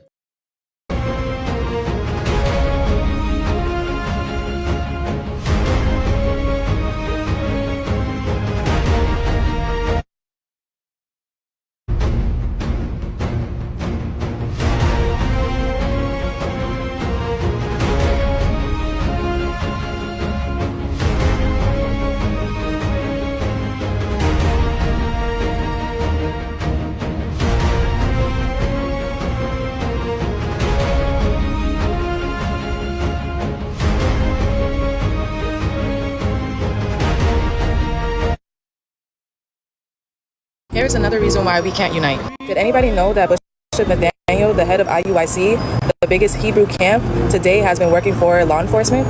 He was a police officer and third-grade detective for 16 years, since 2001 to 2016. He started IUIC in 2003. Y'all do the math. And in 2015, Nathaniel lost a robbery case and was no longer listed on the force. So the man that's teaching us not to like the white man, not to trust the white man, is the same man that's working for the white man. IUIC has a Christ, has a head. His name is Nathaniel. Nathaniel doesn't say that he's Christ, but he's playing the role as Christ in his camp. Plus, y'all not even talking about what I mentioned in my video. Why is Nathaniel a 16-year detective while starting a so-called Christ camp? Since Marcus Garvey, all of our leaders have been made by the CIA. This was to stop the rise of a black Messiah, the one made by God.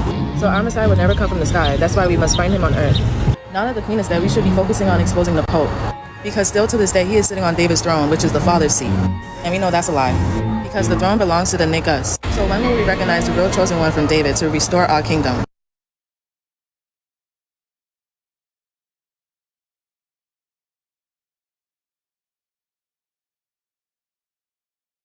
Yeah, interesting. But she's wrong again because the Nagas are actually out of India. Oh God, it all goes back to our people, bro. It's funny. Anyhow, man, appreciate you guys, man. Anybody? Let's see who we got. Let's see. Anybody got anything to say before I cut it? Anyone? I don't bite, fam. It's okay. All right, guess not. All right. So anyhow, let me go ahead and do this. Show you guys something. I'm gonna end it because it's already been 3 hours, man. Shit, I need to go. I got work to do. But damn. All right, let me go ahead and finish it off. I was hoping that this dude would come because he wanted to debate me. He called me on my cell. He called me and sent me a messenger, and I'm like, well, I guess yeah, sure. I was going to give him a call, but I figured, you know what? I'm going to do this class. Wherever your business. I'll just have him show up, see if he shows up. I guess he didn't show up. Anyhow, all right, man. You guys take care. Shalom, everybody. Appreciate you guys here. Appreciate you guys being here. You know, this is one of my favorite songs here. And this goes to you, heathens. We know who you are. And the real Hebrews have finally woken up. Let's go. And don't believe the hype about that last video. That guy is also thinks he's the Messiah. That's, yeah. But anyways, appreciate you, though. All right? Shalom, everybody. Take care.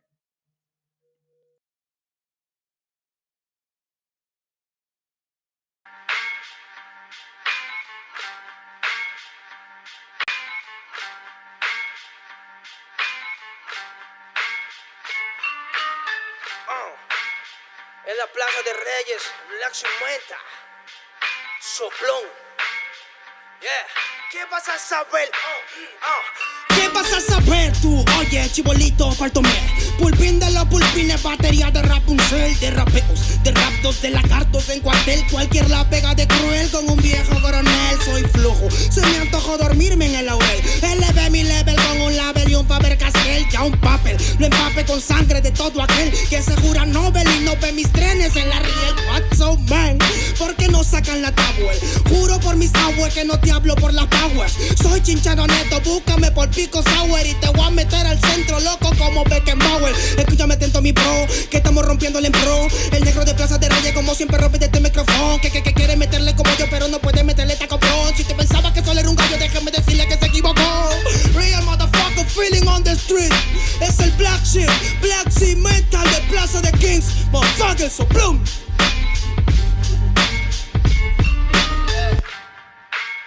Nero Luigi, man, desempeño en la victoria para que sepa.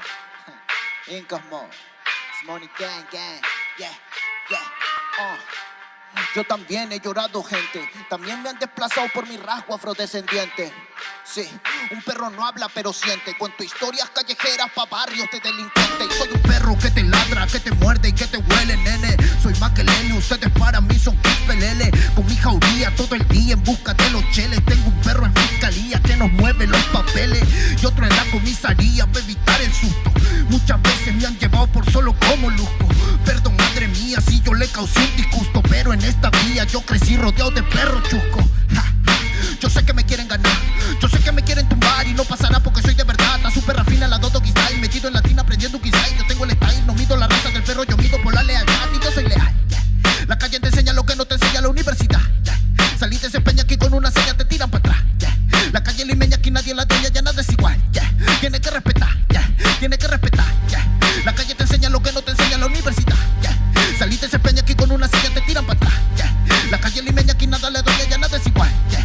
Tiene que respetar, yeah. Si yo soy tu papá, yeah, yeah, yeah. Cinco Mob, negro. Yeah, Cinco Mob, nigga. Yeah, Nero Luigi, man. Incas Mob, yeah. It's Money Gang, Gang, Gang, yeah. Hey, yo. Yango en la maldita casa. Me llaman pa' que les dé al menos una vez al mes. Se metieron al lago y olvidaron que era el mes. For everybody bless. La fama es una puta, me está llamando a las 3. Dile que llame después de las 16 y 25. Volví de la infancia de Abraham Lincoln. Con fuerza ya inco, luchando para salir del rincón. Letra callejera en CD brinco. Under del under, puede que tu viejo te lo mande. Sale de vez en cuando como el cóndor por los Andes. Mi cuerpo no es de madera como Dandy. Antes que me branden, yo seré el ola que los expande. Aunque esto me pique en la madera, no sirven ni para romper el ticket de un evento afuera. Loco por la carrera, desafían la gravedad. Yo espero tras la barrera y llego con la novedad. Niña, tú solo espera que ya encontré la manera. He visto bastante por querer lograrlo saltando escalones dentro de la escalera. La vida me puso al depósito, yo soy de púlpito pa' que el mundo conociéramos de esta parte mejor interprete que parido de esta cordillera. Sin luz afuera, que el espectáculo es dentro, la calle es mi templo, tiembla el pavimento, cuando yo me concentro, mis disparos son temas, la calle un poema, se siente desde cuando entro, y a toditos estos drogaditos que creen que rapean, los regreso al centro de mi balcón. Yo he visto el clon de clon en la misma gestión, pero a la malla no llega el balón, y para esta pantalla no existe patrón, yo ya me sé la cuestión, y doy fe por cada renglón, consciente de la operación de final de Mbappé con la edad de Buffon.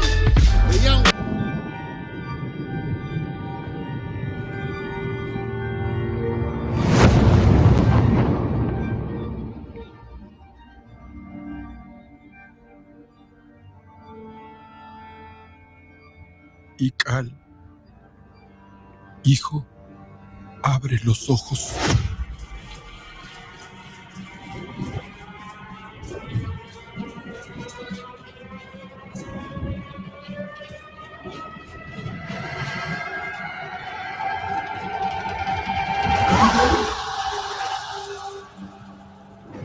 Tu cuerpo se queda con nosotros, pero tu espíritu debe seguir.